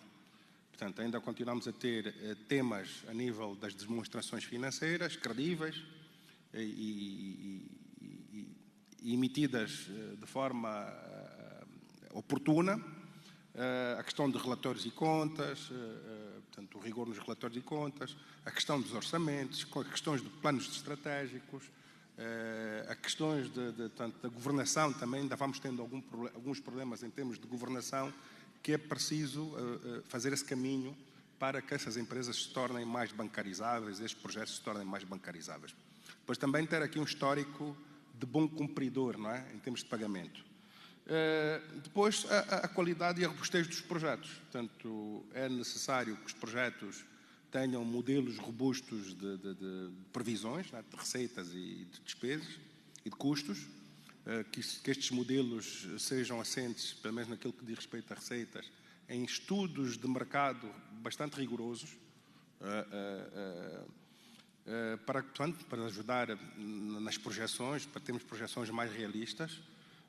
E depois, por último, a questão da solidez financeira e a partilha de risco. Portanto,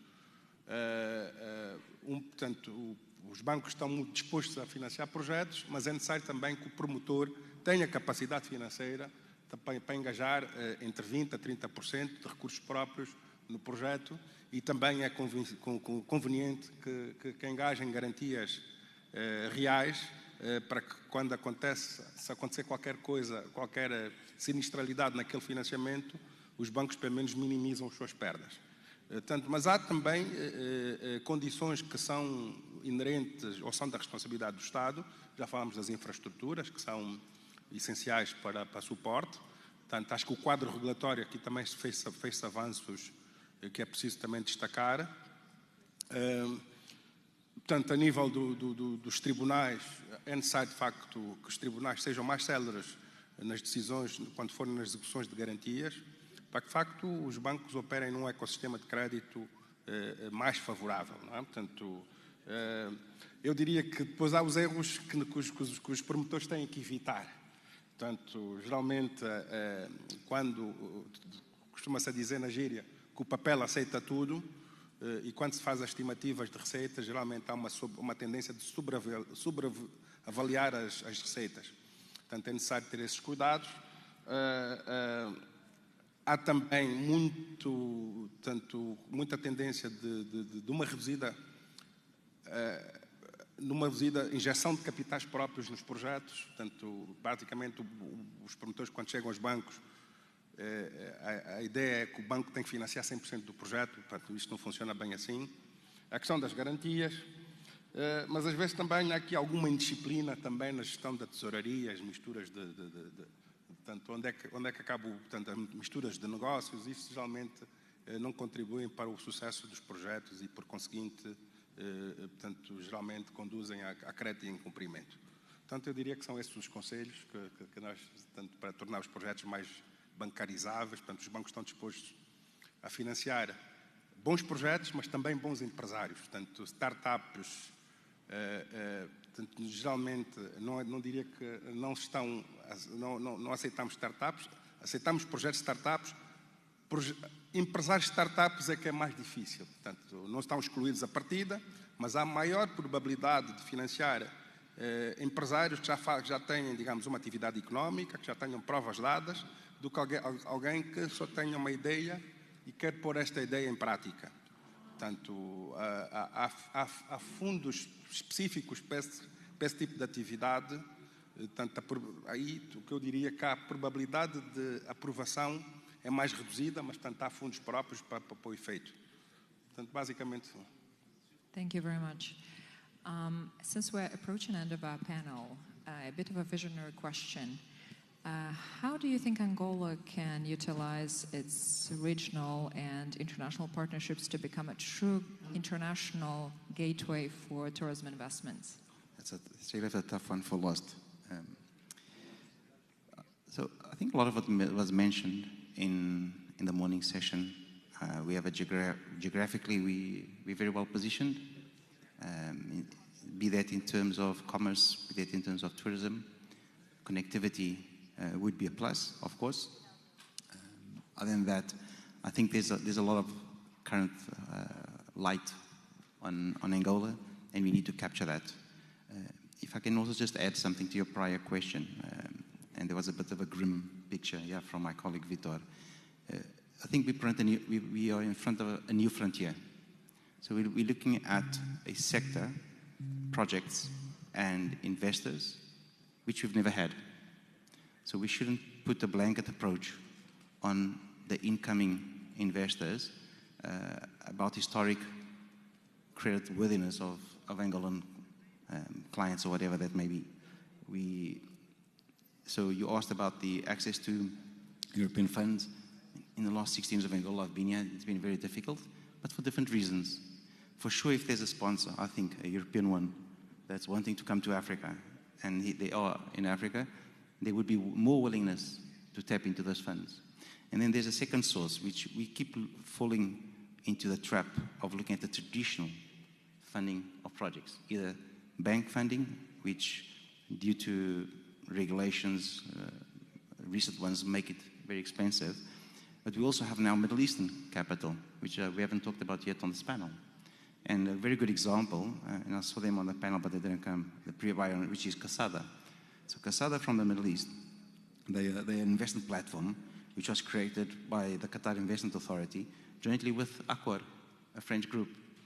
And they've already deployed more than $500 million into 20 projects in Africa. So these type of partnerships, I think, are the ones which will be the future for tourism. And they should be procured, be them if they are European, American, or from the Middle East. From the Middle East, I see a lot of interest coming into Africa. Rwanda, Botswana, Zambia, Angola, I think should be clearly be on that path, be on that journey, and capture this. And other than that, I think that the opportunity is there. I mean, the videos we saw this morning, the landscape of Angola is so unique. We have, I'll say, 5 countries in one. I think the minister has done a fantastic job. I actually see from conversations we've had, there's more interest of willingness to come to Angola than what the Angolans actually perceive. And that's a shame. So, and when I'm talking about the banking sector. I mean, in terms of the population, I think everyone's very excited. So the banking sector and the financing sector needs to look at this in the long term. There's also another source of funds that we could bring to make this long, which are pension funds. Because these are long-term projects. And pension funds, they have an invested interest into the project because it will create jobs. So they're less approach towards the population which is not doesn't have a job. So they can invest long term. So their returns will be there. This is just to say and summarize that in terms of financing, there's more that meets the eye. There's a clear ability to be in Angola. I think the promoters, they want Angola on their map. When they sell Africa, you cannot have a hole in West Africa. You need to fill it. And I've heard from the coffee stations so much excitement around Angola. So I think we've already gotten to that path. Now it's about the next step, which is really getting projects, financing them, and having tourism in Angola. Thank you very much. And my one last question lands with Atia. Based on your experience, what strategy could Angola implement to attract large-scale institutional investors for big infrastructure or whatever projects that are required here in the local market?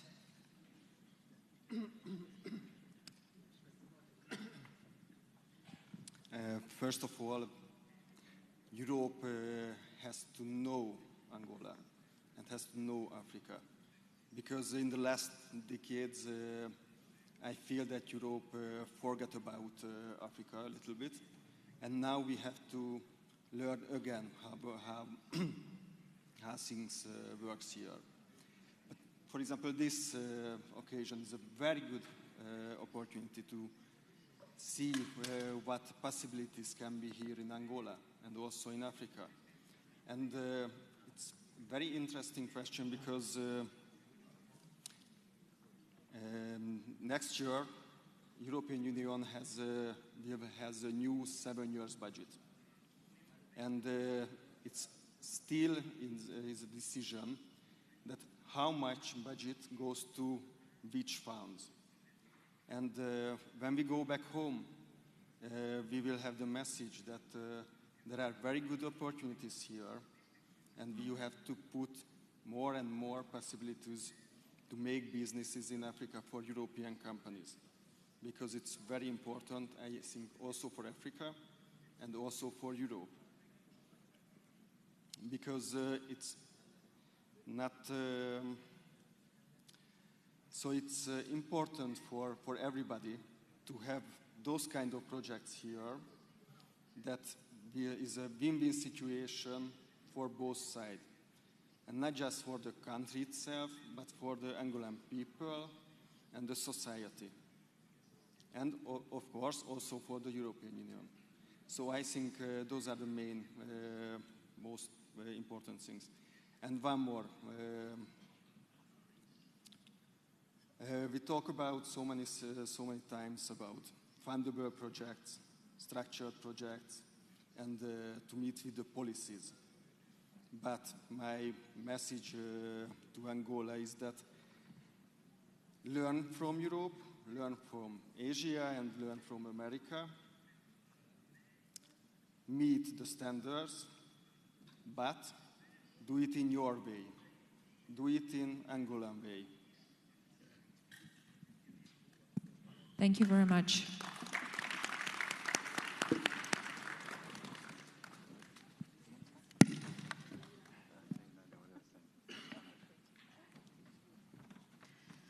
Thank you, Olga, and thanks to your panelists. It was a very interesting panel. I really enjoyed your discussion. Thank you all.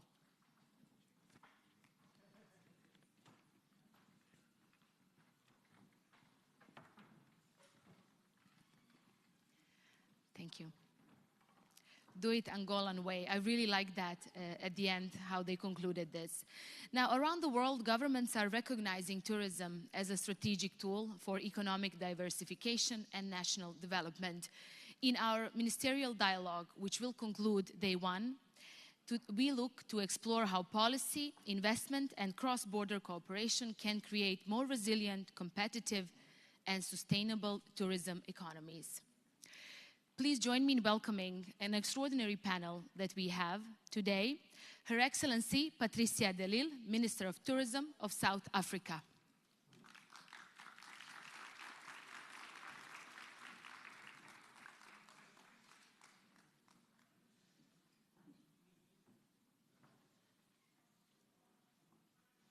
Welcome.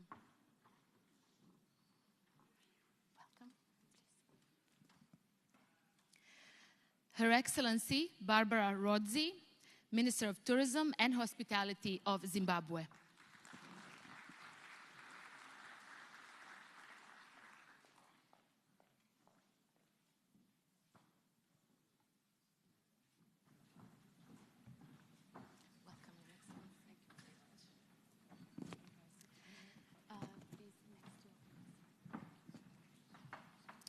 Sheikh Khalid Al Ghattani, Chairman of RICAS, Saudi Arabia. A very warm welcome.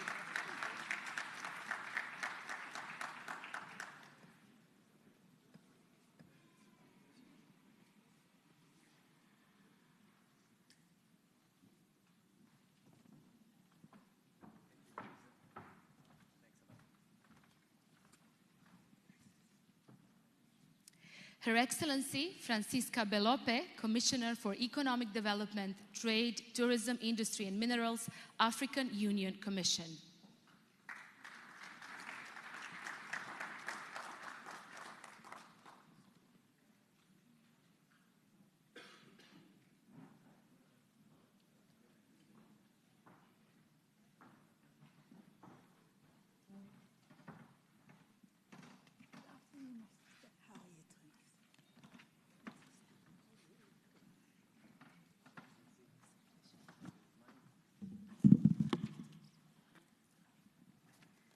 His Excellency Najib Balala, former Minister of Tourism and Wildlife of Kenya.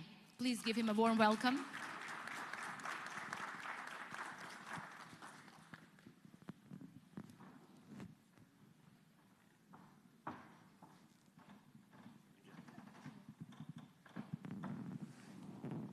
I think we will need one more chair for Victoria as well.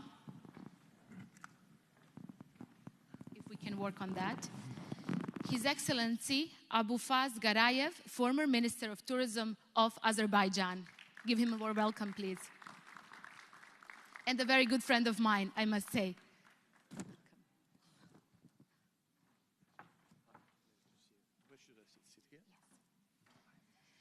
I will leave the floor now to Victoria Rubadiri, CNN Connecting Africa correspondent. I'm sure you are in good hands. Actually, I'm sure that you are in good hands. Enjoy the next discussion. I'll see you a little bit later. Okay.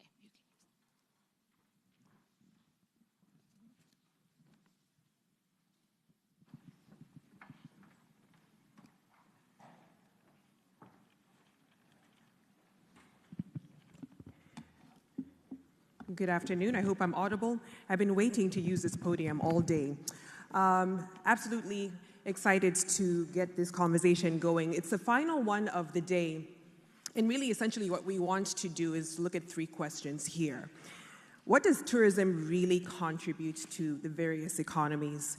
Who benefits from it, right?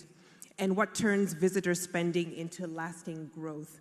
I think I'll begin with you, Mr. Garayev, you're closest to me. When we look at Azerbaijan and your story, like our host Angola, it's an oil economy, right?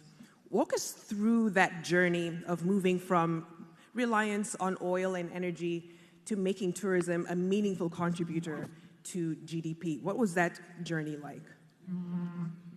Thank you very much. First of all, I would like to thank all the organizers for inviting us and giving opportunity to share ideas and to learn something new, to understand what the processes are going on. Yes, there are a lot of similarities between the situation in Azerbaijan in the beginning of the century and today's situation in Angola. Both countries are depending on the natural resources, oil, gas, and of course, this is not the idea to keep all the economy connected to this kind of activity. The problem of the and necessity of the diversification of the economy came at the beginning of the century. In 2001, the president of the country established the Ministry of Tourism, which was responsible to start developing tourism like one of the important directions of the economy. It was a difficult time, but I think that today Angola is going the same way. And I can say that there are certain points where I consider we can advise some activity which will bring for better understanding. First of all, if you announce to the tourism like an industry the priority of the development of the country, you must put perfect coordination between the governmental institutions. If there is no understanding between them, it will be very difficult to go further. According to the figures of the World Tourism Organization at that time, tourism required for the services providing for the newcomers, for the people coming to a country, at least between 37 and 45 professions which had to be involved in the process of the services for tourists.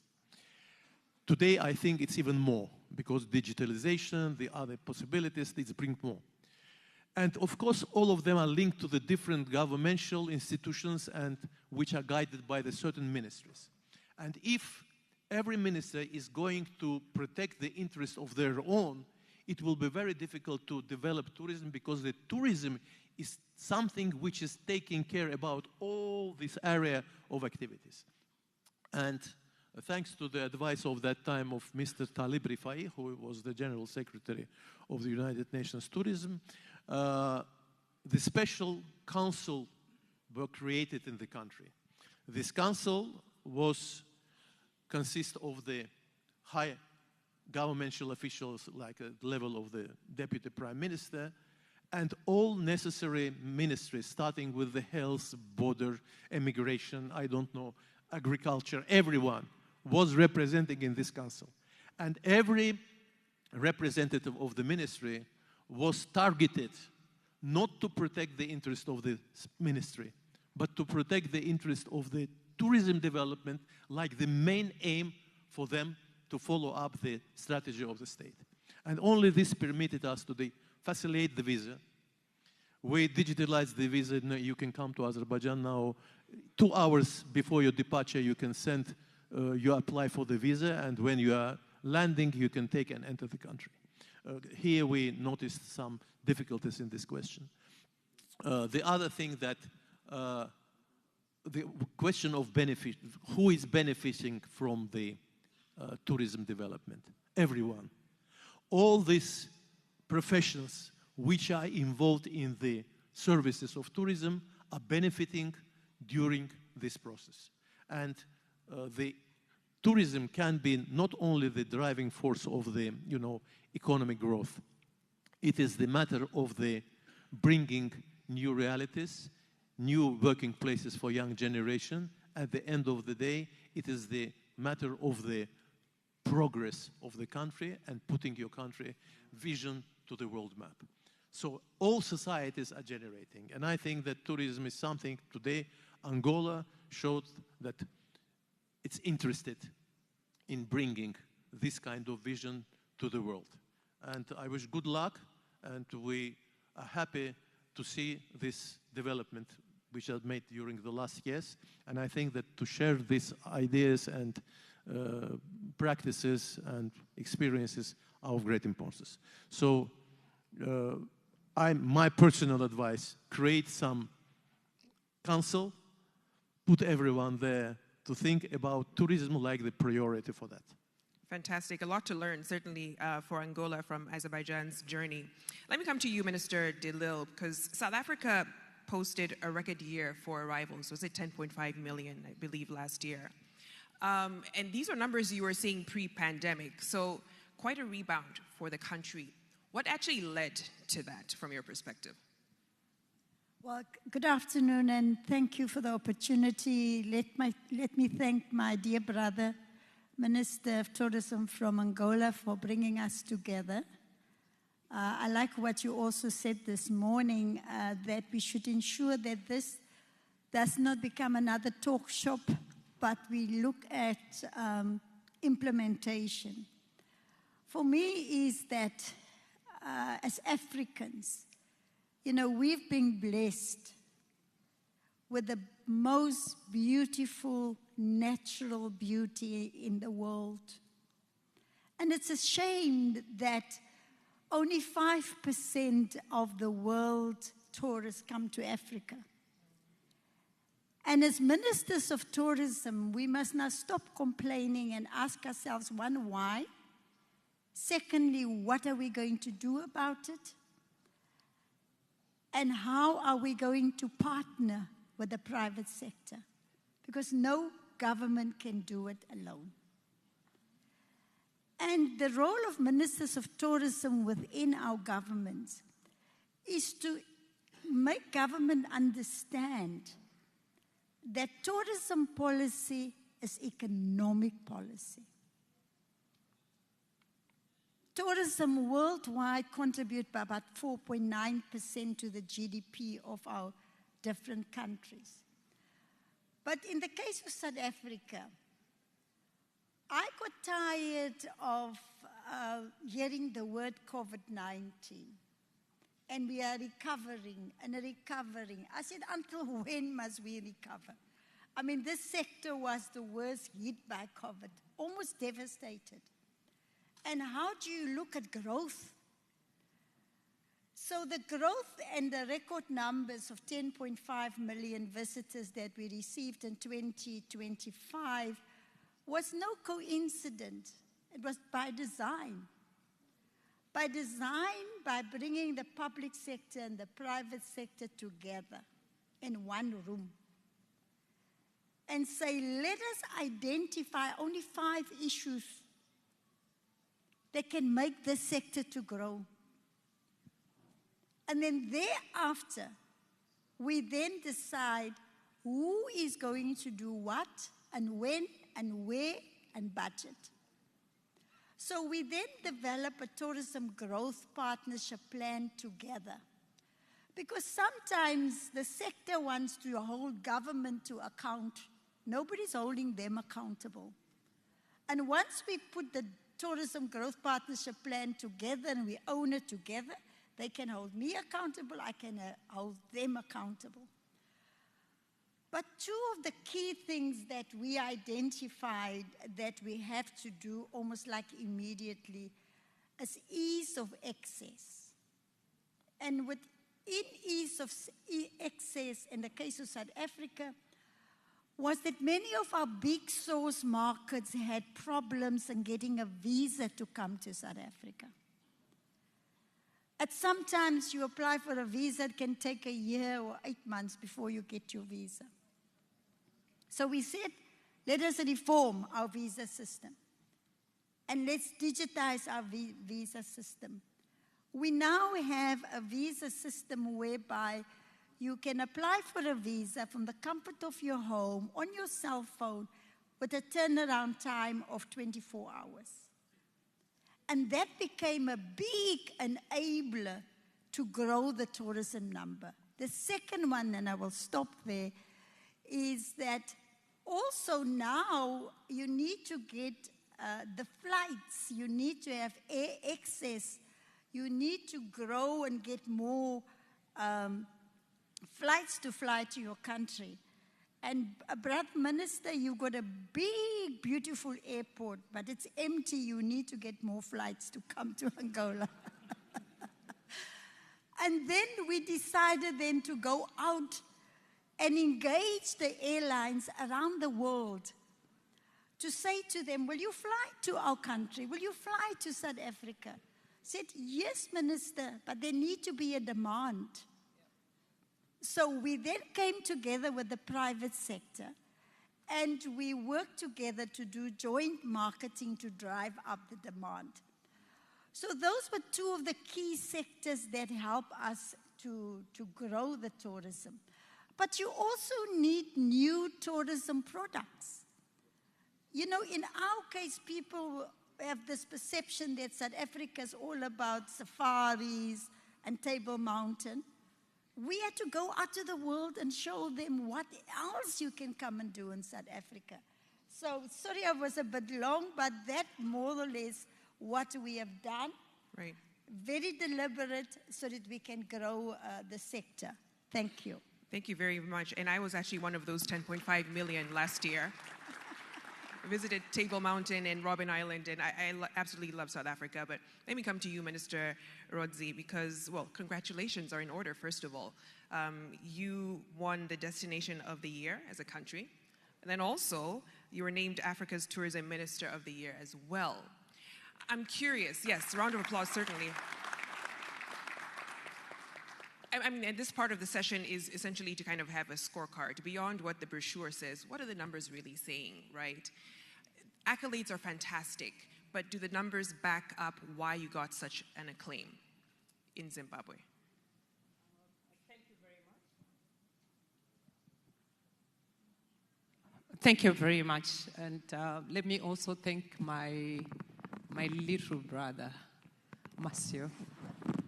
He's my little brother, for the job well done, let me say, and congratulations.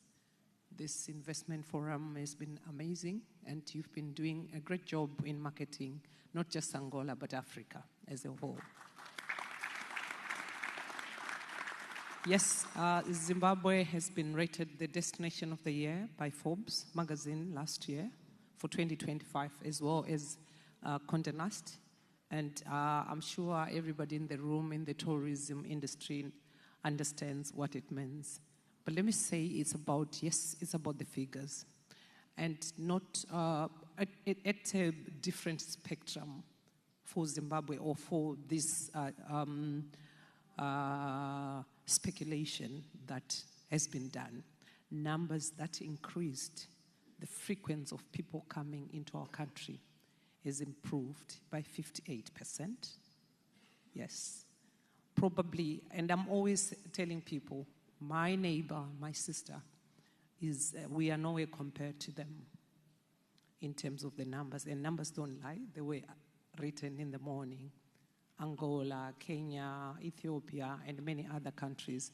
But it was the improvement, the difference between the numbers that came into the country, in any country in 2024, in terms of percentage, coming into your country between 2024 and 2025. and Zimbabwe made a huge improvement, which is a great improvement for us from the years that we are coming from, compared to the years that we are coming from.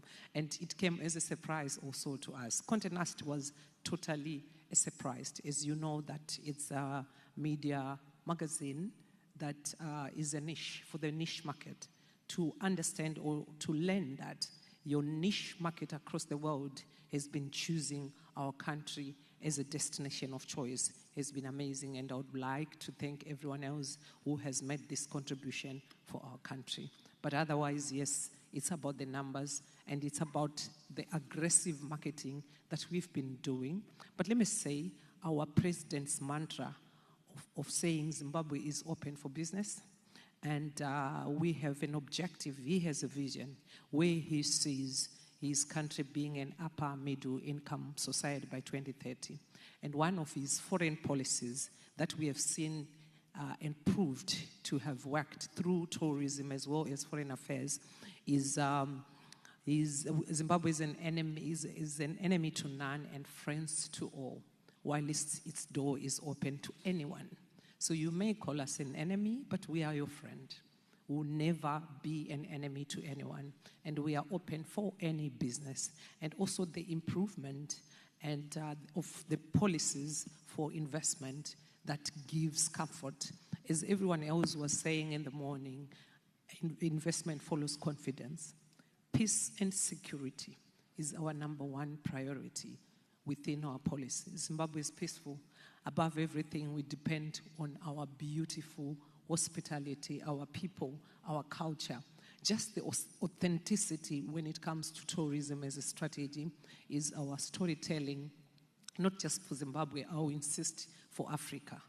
We have the most beautiful storytelling and authenticity. So I'm thinking with all these strategies that the president came up with within his NDS 1, and now it's into the NDS 2, it's doing a great job. And we've just won a Security Council seat, which we won by 96%, which is speaking about tourism being an enabler of soft diplomacy. When you're nice to people, you are addressing soft diplomacy. And the Minister of Foreign Affairs deals with the hard politics, while we deal with the soft things that will make people be receptive, accept you, and able to continue doing business with you. I thank you. Thank you. No, certainly. It's interesting because the common theme I'm noticing from Azerbaijan, South Africa, Zimbabwe is that issue of access that you got right, making it easier for people to actually get to the country. But let me come to you, Sheikh Al-Ghatani. Saudi Arabia now drives close to half of the entire Middle Eastern's tourism economy. That's huge. Talk to me about what the government did right to actually achieve that. They did exactly what Angola and His Excellency did. They opened their hearts, minds, and brains to the world. And through that, I wanted to do something this morning. What would have been nice is to show a hand how many, for the first time, they are here in Angola. It's now a bit late, and thank you for the survivors of today, but I'm sure for a lot of us, who is for the first timers, this is not going to be the last. And I think this is very crucial. His Excellency, the Minister, said something very important. And I think this is also very important in Saudi as well. Everyone who comes for the first time or for many times in Saudi, and I'm sure this is the same case here in Angola, they would always say, it's the smile. It's feeling that you are in someone's home, no matter where you are, whether you are in a gas station, in a road, you're meeting him in the street. The Saudi nation, and I'm sure it's the same here because I walk the streets as well here, is they feel you are at their home. And I think this is very crucial. We heard enough today, and it's very important, I wouldn't say it's not, of policy, of strategy, of vision, of alignment, of infrastructure, of easing, of regularity,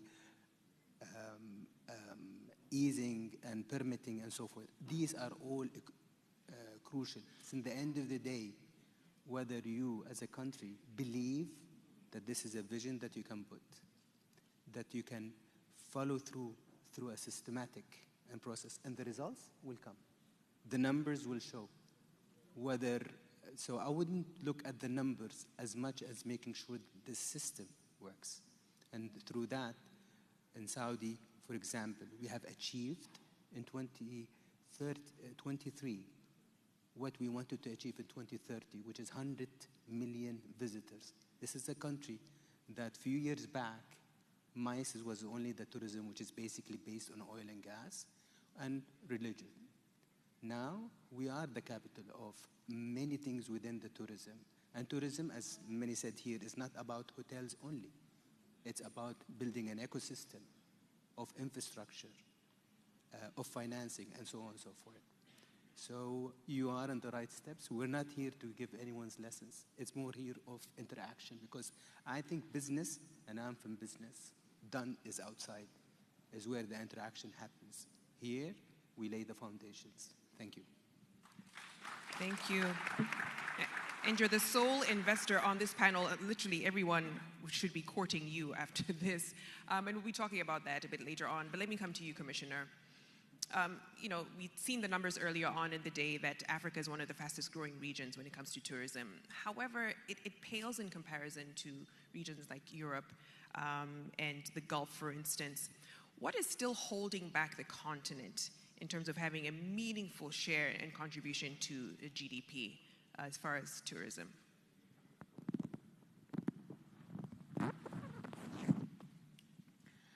Thank you so much. Please also allow me to really congratulate both the government of Angola as well as the organizers for this great investment forum on tourism.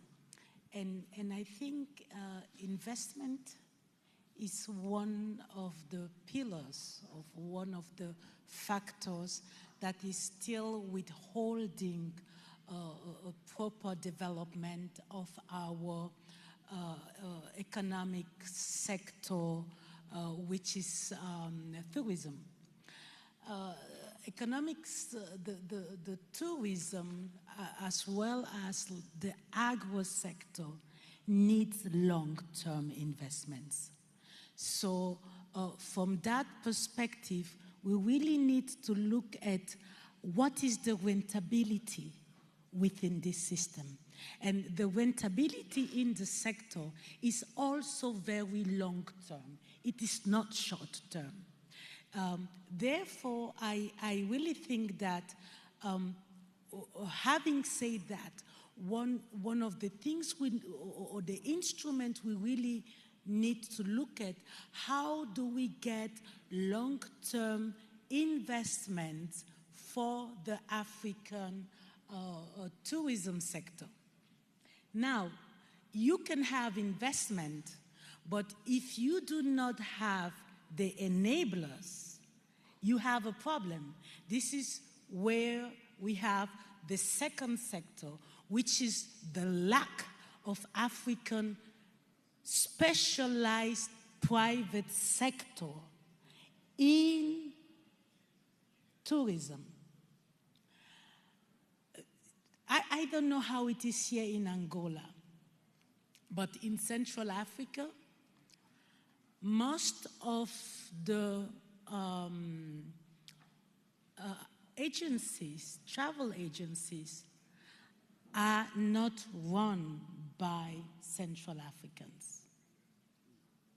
So we really have a problem. It's that the sector is still too dependent on non-Africans, which means they cannot realize long-term investments.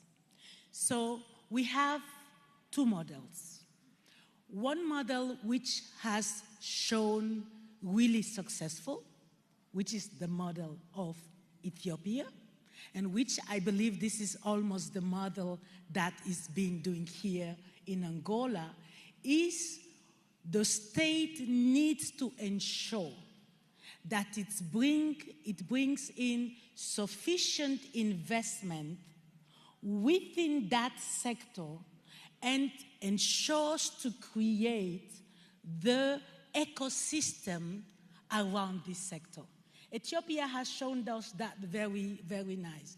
Today, Ethiopia is one of the biggest hubs in Africa.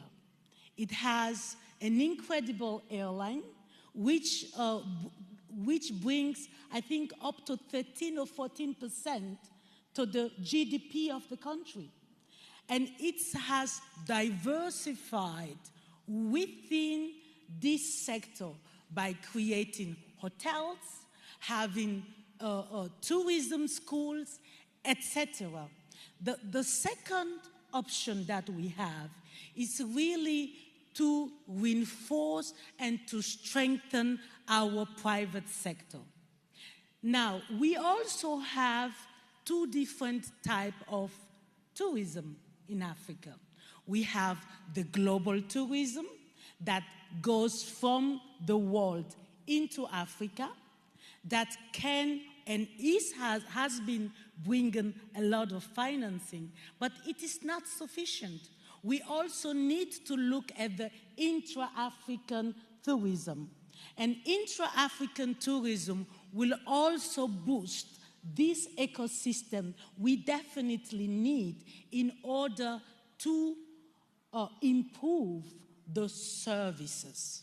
So services, the quality of services is very important, which is linked to the development of the private sector within the tourism sector in Africa.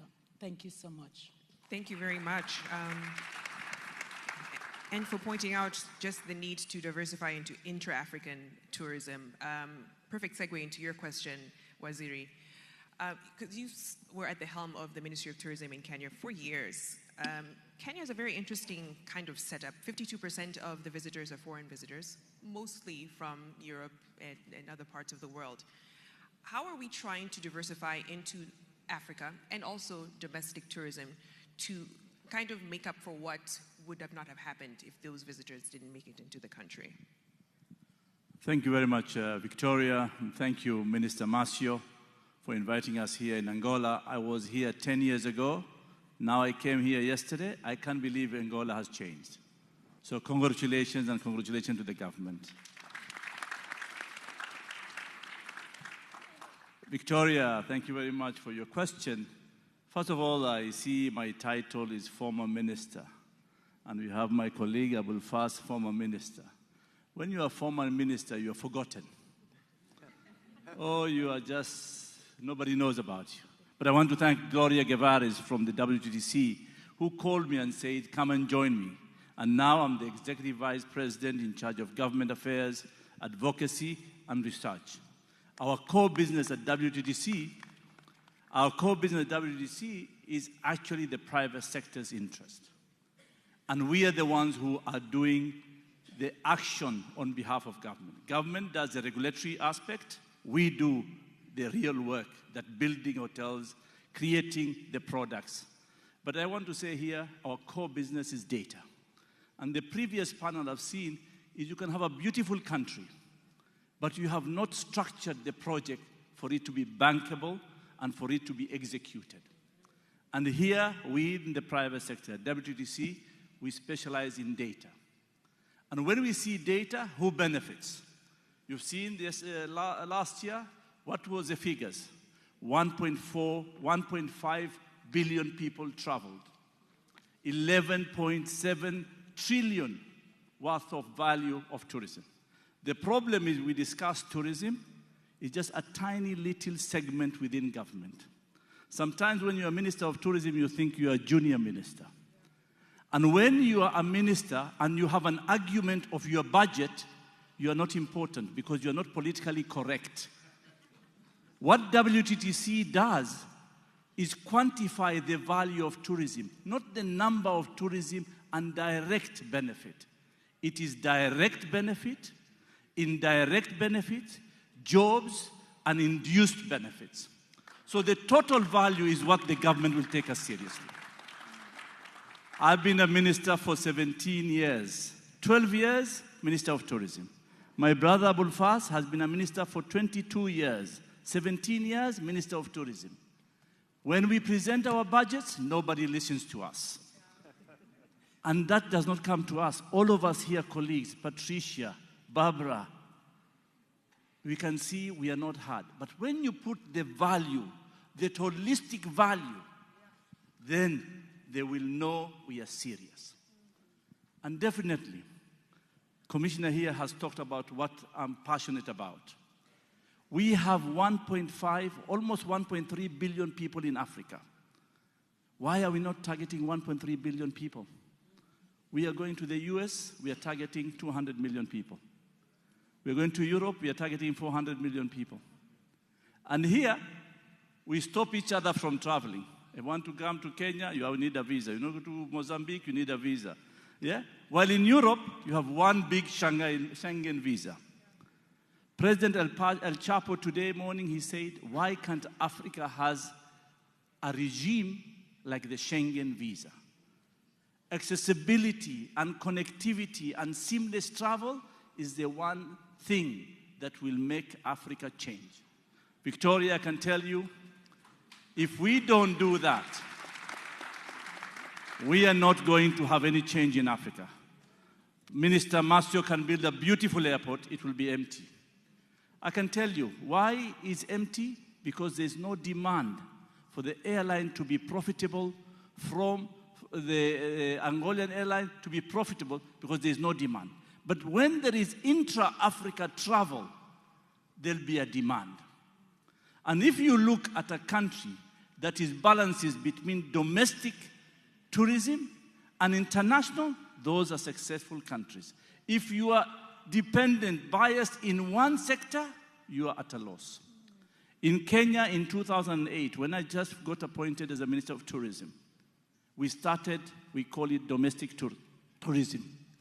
When COVID hit us, when the world closed down, we benefited much more than pre-COVID because of domestic tourism.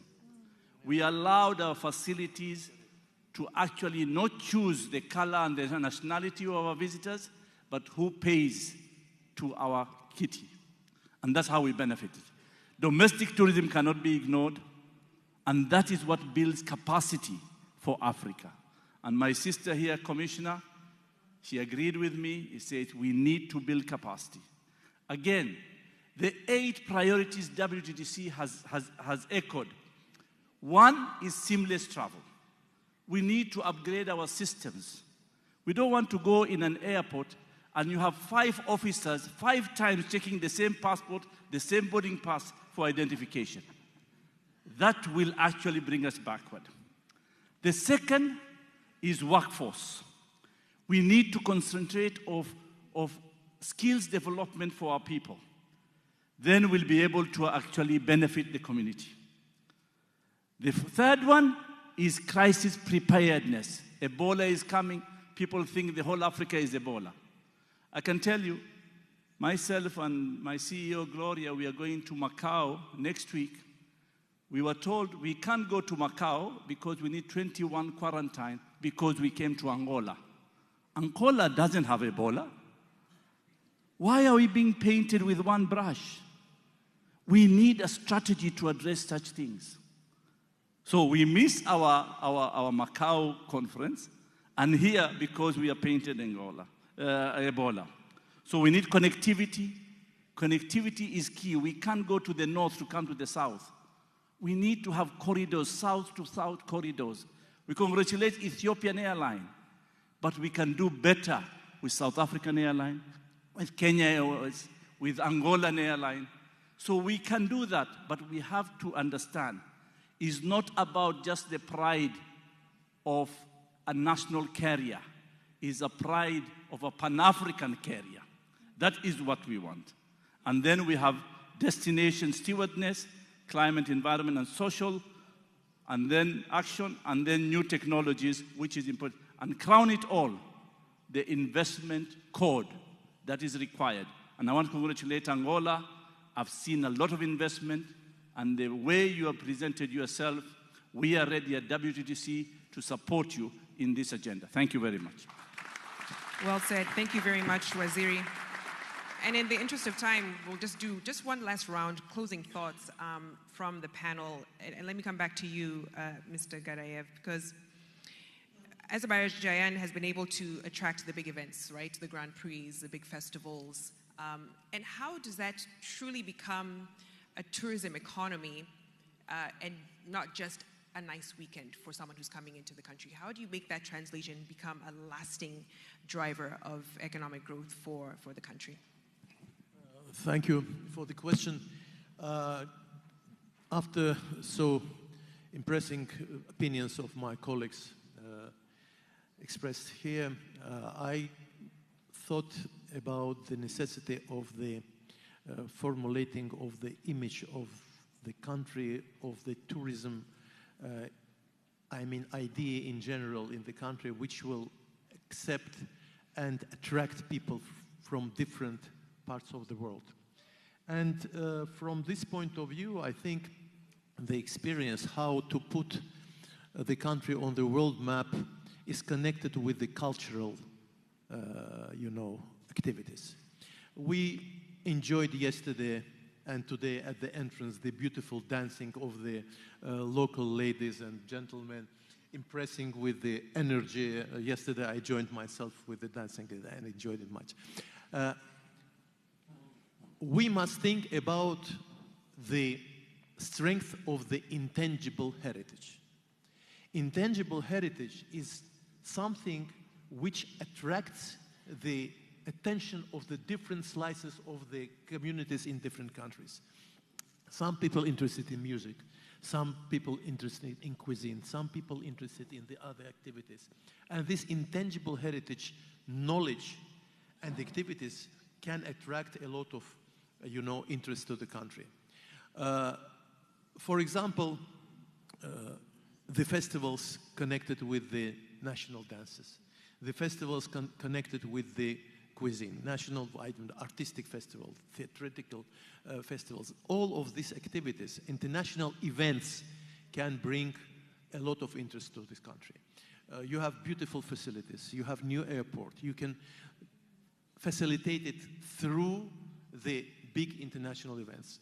In our example, we have now Formula One, we have World Forum for Intercultural Dialogue, we have, festivals of music, and all of them are targeted to the different categories of the people in different countries. Through that, you can invite and widen the knowledge about your country, about the heritage of your country, about traditions of your country, and through that, you can bring love and passion towards the traditions of the people living here.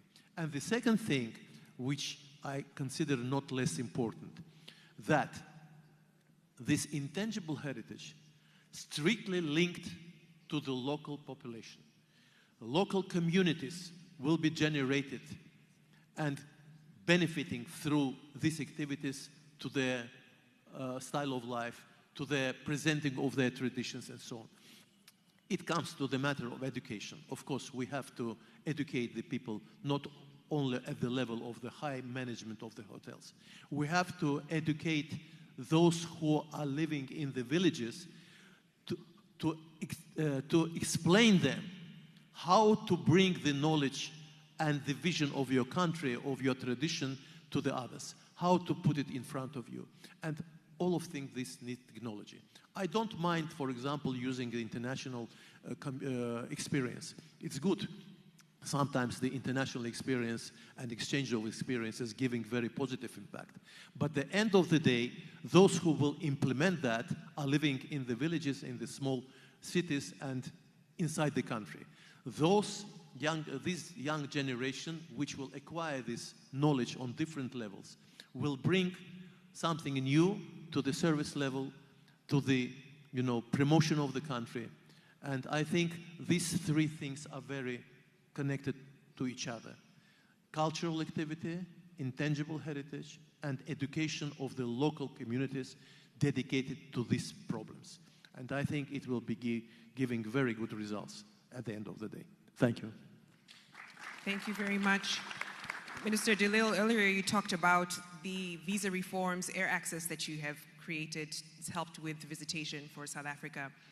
But if we're being real, at times also what people meet when they're on the ground matters. And I'm talking about oftentimes xenophobic attacks, right? It's been in the headlines, especially against Africans who are living in South Africa. How are you changing that perception? And my second question is, how are you also rebuilding the national carrier as well? I'd love to fly on South African Airlines once again. I did 10 years ago, but we'd love to see the revival of that initiative as well. Yes, thank you. I can tell you this, my sister, that as South Africans, we are not xenophobic. I think there's a debate taking place now in our country, and we have seen what is happening there. But the official government position is that we need to, and the local South Africans are reacting to undocumented, illegal foreigners in our country. That has led to a competition for scarce resources between the locals and the undocumented foreigners in our country. So to find a solution, because it's not just only in South Africa where you find this immigration problem, we have to agree and acknowledge that the fault line in our continent is unemployment. And that all the economies in Africa must grow together. And we must create jobs so that there's no need for people to migrate from one country to the other. So that is a responsibility for all African leaders put together to deal with the problem of migration. Then you also asked the question about South African Airways, but just before I get to that, I also think that we need to see more regional cooperation amongst African countries so that we can unlock the shared benefits of going out and marketing our regions and marketing our continent. We need to see more of that. Our own airline carrier, South African Airways, has gone through, during the time of COVID, was completely almost destroyed and had to go into business rescue. And it's finally come out of business rescue and with a turnaround strategy. So we have now got back to about 65% of the previous capacity of South African Airways. But our strategy has been to rebuild the routes within the continent and make South Africa a gateway into a continent. And from there, you can go on to Zimbabwe, Tanzania. And that strategy has worked for us. And now we're able to go to Brazil, for instance, to Australia. So we're slowly building it back because it is a national asset. But my last point that I want to put forward also is that we are here at an investment summit. And Minister, you've got a beautiful conference center here. What's going to happen? When is your next conference and meeting in this beautiful center in the next month or two? We need to promote the MICE sector more in the continent so that we can have conferences, meetings, and incentives in these beautiful facilities that we have. We have just hosted the G20 in South Africa last year, and we hosted 135 business events. So I see a big opportunity for the MICE sector in the region and in the continent. And then lastly, also investment. I think first of all, we need to make sure that all projects that we prepare for investment must be bankable. And when I say bankable, included in the bankability must also be project preparation, included in that. And then, we then have to have, again, regional cooperation so that we seek investment for the region and provide opportunities. That's why even in South Africa, we are having our own investment conference again in October, in October this year. And where we will be putting forward infrastructure investment, tourism infrastructure, bankable projects together. So I look forward to closer cooperation through UN Tourism, through WTTC. I think when we go to these forums as Africans, we don't caucus before the time. We go there and each one is just for himself and God for all of us.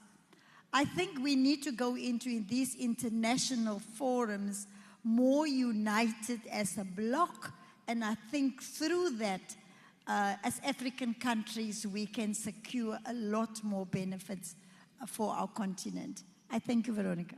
Virginia, sorry. Fantastic. Thank you so much. Mr. Rodzi, let me come to you because you host one of the natural wonders of the world, Victoria Falls. And oftentimes, when a country has such a big asset and a single asset, it's limited to just that. How are you marketing more of your other offerings within the country so people know that this is what I can come for outside of something like Victoria Falls? Thank you very much.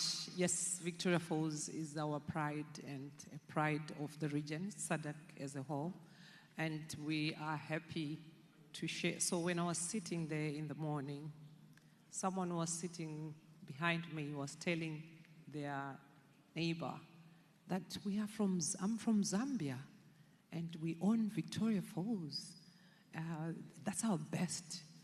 I just checked him out and I said, that's good, regardless that we share Victoria Falls. So it's not Zimbabwe's product. It has not become Zimbabwe's product alone. It has become South Africa's product. It has become Zambia's product, Botswana and others. Because when they knew the norm now in tourism, the new tourist, when he or she is coming from America, Australia, or from far, they are not just coming for one product. They want to see South Africa, Zimbabwe, and so this core marketing has made Victoria Falls so big, and we cannot own it on our own. We own it together with Africa, but more so the SADC region. So yes, it is very imperative that we now show or demonstrate what Zimbabwe has besides Victoria Falls. My only president's best place is the Eastern Highlands. I love it too. And it offers what God has given Zimbabwe in a natural setting without being named one of the 7 wonders. Mountainous, it's where we promote our agro-tourism and where we also promote a little bit of wildlife, but more so agriculture, but in a very beautiful setting. That's one of our products that we can. But we have our Lake Kariba, we have Great Zimbabwe, which is the origin of any Zimbabwean who is called Zimbabwean. We have a number of places that we can own. But let me say, strategically, as I said, the president has written an NDS, a document for the strategy of economic growth in our country. He has devolved his finances. His treasury is now devolved from the national to the province, all the way to the ward. So all the programs and all the projects in the government leaves no one and no place behind because he has an objective of an upper middle income society by 2030. Therefore, all the ministries and all the departments in the government has to devolve their programs. And tourism has devolved our biggest travel expo, which we call Sanganai Hlanganan. And last year we took it to the Eastern Highlands. We bring in a lot of our source markets operators to show them what else we have. Because of course Zimbabwe is known for Victoria Falls. It has done wonders in the Indian source market. We started devolving it last year to Eastern Highlands. Some people know it as Mutare. But now, a lot of Indians are now coming and asking to go to Eastern Highlands. They may want to see Victoria Falls because no one wants to come and not see one of the greatest wonders of the 7 wonders of the world. But now they're asking to go to Eastern Highlands. And strategically, again, we introduced a commercial flight there for the first time. Connectivity, very key. But it's not just regional in Africa, but even internal for our domestic tourism. Someone spoke passionately about domestic tourism.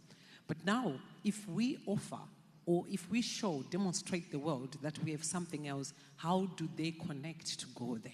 So we also, at the same time as we were, for the first time, taking Sanganai to that place, Eastern Highlands, we introduced a commercial flight. This year, we are taking it to Mashingo, which is where Great Zimbabwe is. People don't know it, the international, but also the internal, our own people. They know we have Great Zimbabwe because they study. It's within our heritage-based education that the president has introduced because it's ours. Let our people know. But many Zimbabweans have not been there. Again, we are introducing a commercial flight to Great Zimbabwe. We are doing it slowly. Our economy, as you know, is on a recovery, but our president also came up with a strategy, and he has a mantra that he says, brick by brick, stone upon stone will be there.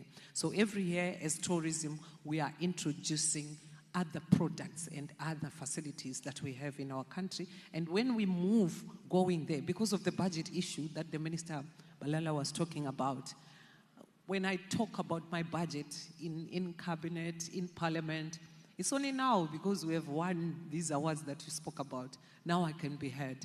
And economically, we are proving that tourism is a masterpiece to improve our economy. But it's not easy as well because the budget is demanded everywhere. Our mining is big, our agriculture is also big, our manufacturing is very big. We have the biggest steel manufacturing company for steel in Africa. And it also demands its own budget. But however, I'm grateful that we are being heard now. And as we take it to all these places, we'll be introducing, the airports are existing, great thing, but they need refurbishment. They need to be upgraded just for the domestic tourists to be able to go there, but also for the internationals when they come into the country, they need to reach there easily. They need to make a choice. Is it by rail, is it by road, or is it by air? Thank you very much. Thank you. Thank you also for highlighting this emerging trend of people tapping into these tourism ecosystems, if you will, in the region, and just what that's doing to transform the sector. Sheikh Al-Ghatani, I'm just very curious, because you're the money man on the panel. When you think about investing, what are you looking for? And, for a lot of the emerging markets here, how do they start to position themselves to get that real capital that you're ready to spend? What do they need to do? Thank you, Victoria. And I must say, I love this panel. Big round of applause, please.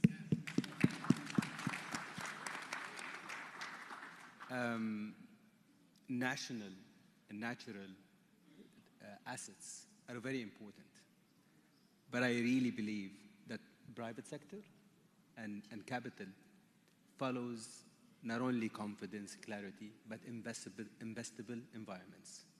The very basics that His Excellency Najib and everyone else here is saying. Build the fundamentals. And I think the most important one is the alignment. 10 years ago, my company, had zero investments or interest in tourism at large. Today, it represents one of the top 3 within our company. And that because the private sector is very smart and it will follow. And I must say, I really believe the next decade is for Africa, if they put it correctly. And I'm sure they have the brains, the minds, and the interest to make it happen. Tourism is not a sector, in my opinion, and this is why it shouldn't be a budget issue. Tourism is all about national transformation. And I think, and it's an economic diversification. It's about job creation. I think the number of visitors game is important. But I think also, and I'm sorry to say that in a very capital terms, but the amount of the dollar that is created per visitor is as important. I think, and this is a question that we have asked ourselves in Saudi, publicly and privately, but I think this is also a very important question when you're working on your national strategies. What will make this visitor, this guest, will come again for Victoria Falls? Okay. And it's the storytelling, it's the memories, it's the excitements, it's the opportunity. And I think this is why tourism today is nothing about a great hotel, a great airport. It's about experience. It's about being able to connect. And I think for that, Angola and Africa has a lot to offer. Thank you. Thank you. Commissioner Sheikh Al-Ghattani has made a very bold statement that the next 10 years, the next decade belongs to Africa. To actually ensure that from the African Union perspective, and there's so many instruments and policies, SATM, AFCFTA, that have been put in place to connect the continent further. How do we get them to actually work and to start to see them bear fruit? How does the AU move that needle in a meaningful way for tourism? Thank you so much for the question, and I think it's a very important question. You have said it, we have policies, we have programs, we have strategies, which are known by all our countries. But what I personally realized as I came in the AU that we didn't have, it was a serious private sector commitment in that. And all of us have said it here, the role of the private sector is very important. The African Union currently is working in not only identifying private sector throughout the different countries, but also major continental organizations in the sector, in the tourism sector. And we are finalizing an MOU in order to start working together in promoting the Agenda 2063 on tourism sector, which has as one of the criteria or of the objectives in really getting an Africa-free, visa-free project. We are working on this project. We are working also in building in critical infrastructure all throughout the continent. And what is particularly important, we are really working in reinforcing private sector in order for them to be enabled to deliver the services and the quality that is required. And one other factor in which we are working is it's really the training of the different professions that are relevant for this sector. Our current approach is really going away from the drafting of reports into more implementation and private sector engagement. Thank you so much. Thank you. Fantastic. Waziri, let me come to you. You may be wondering why I call him Waziri. It's Swahili for minister, and he was my minister for many years. But let me finish with you, because you talked about something that was also echoed by Minister Delil, fighting for budgets at the cabinet table, right? And that's just the reality for a lot of tourism ministers across the continent. How do they fight to ensure that it's part of economic policy, that tourism really can be a driver? What tips would you give to those who are seated in that seat at the cabinet table to advocate for those budgets? Thank you very much, Victoria and colleagues. First of all, people think about tourism as if it's just a vacation and going on the beach and going on a safari and taking a holiday. But tourism is an economic engine of development. If you convince the politician that this is going to bring you votes, they will take you seriously. That's why Minister Barbara here, yeah, it's about votes. My sister here, Barbara, said it very clear. When they won awards, they are now being taken seriously. So when you have an impact to the community and to your country, then definitely you will be sitting on the table. And that's what we have to create. That's why us in WTDC, we don't just say, Kenya has 2.7 million tourists, we bring $4 billion. No. We calculate everything, we say no. Kenya brings $12 billion. When the Minister of Finance listens and gets to see it is $12 billion, then they will start finding out how can we make more, and they will involve you much more. So we have to bring, we as Ministers of Tourism have a big responsibility to convince our colleagues that we matter in those portfolios. It's not just about going to conferences. You know, my former Minister of Defense says, I wish I am the Minister of Tourism. Because she thought I am traveling everywhere, I am taking pictures, I am active. But it's not about just taking pictures and going to nice places, Kruger National Park or Victoria Falls or Masai Mara. No.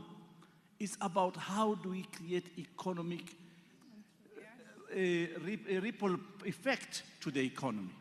And that is what we want to create. So yes, we need to create value. If we don't create value, then we are irrelevant. And that's why I see an opportunity in Africa. In Africa, we are growing by 5%, as my sister Patricia here said, 5%. It is not really with the assets that we possess in Africa, from Cape Town to Cairo, I think we can do much more. Instead of us generating only $12 trillion, we can generate actually $20 trillion by creating those assets, making them bankable, bringing the finances, creating the 7 principles of an investment code where there's predictability by the government in terms of legal and regulatory framework, in terms of governance, in terms of involvement on creating the master plans and the strategies. Those are the things that will bring investors. By having a beautiful asset and you have no strategy or no incentives, it doesn't work. I'll give you an example finally. 2008, we didn't have a single international brand in Nairobi. The only brands that we had were 2 brands, Intercontinental and Hilton Hotels. And these were brands that were brought in 1970. But 2008, I sat down with my Minister of Finance. I convinced him if he gives me an investment code that is going to be attractive to investors, I'll get all the brands. 10 years later, 2018, we had all the international brands in Nairobi, and today, every day, there's a new hotel opening in Nairobi. It's because the Minister of Finance understood the value of the Minister of Tourism. So all of us have a responsibility. We have actually to glue on our Ministers of Finance and convince them that we matter, then you'll get your help. Thank you very much. Thank you very much. A round of applause for my distinguished panel. Fantastic insights. Thank you so, so much. And let's see if the next decade is indeed Africa's. Thank you very much. Over to our MC. Thank you so much, Victoria. Listening to the ministers, Dalil and Rodzi. Now all I think is Victoria Falls. Amazing panel. Thank you so much. Ladies and gentlemen, we conclude with this panel, the first day of Angola Investment Summit 2026. I want to thank you all for being here with us. We have witnessed inspiring discussions, meaningful partnerships, and a shared commitment to advancing tourism as a driver of economic growth and development. Thank you. And yes, from presidential dialogues and ministerial discussions to investment presentations and partnership agreements, one message, of course, has been clear. Angola is ready to take its place among the world's most exciting emerging tourism destinations. And of course, we would very much like to extend our sincere appreciation to His Excellency President João Lourenço, the government of Angola, the Ministry of Tourism, the World Tourism Forum Institute, UN Tourism, our speakers, partners, and all of the delegates that have very much made today such a huge success. Thank you all once again on behalf of me and Laura as well. And see you tomorrow for the second day.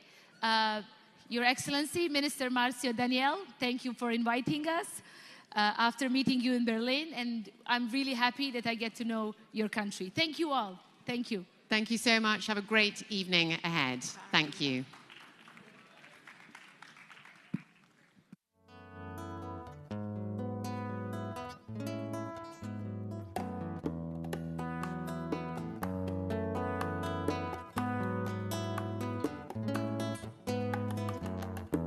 Eu venho falar, meu irmão, de tempo sem guerra, de tempo de paz. Sem ódios nos olhos, sem armas na mão. O povo na rua, qualquer seja a cor, festeja, sorri. A completa união, Cabinda ao Cunene, mãos dadas Angola, Angola.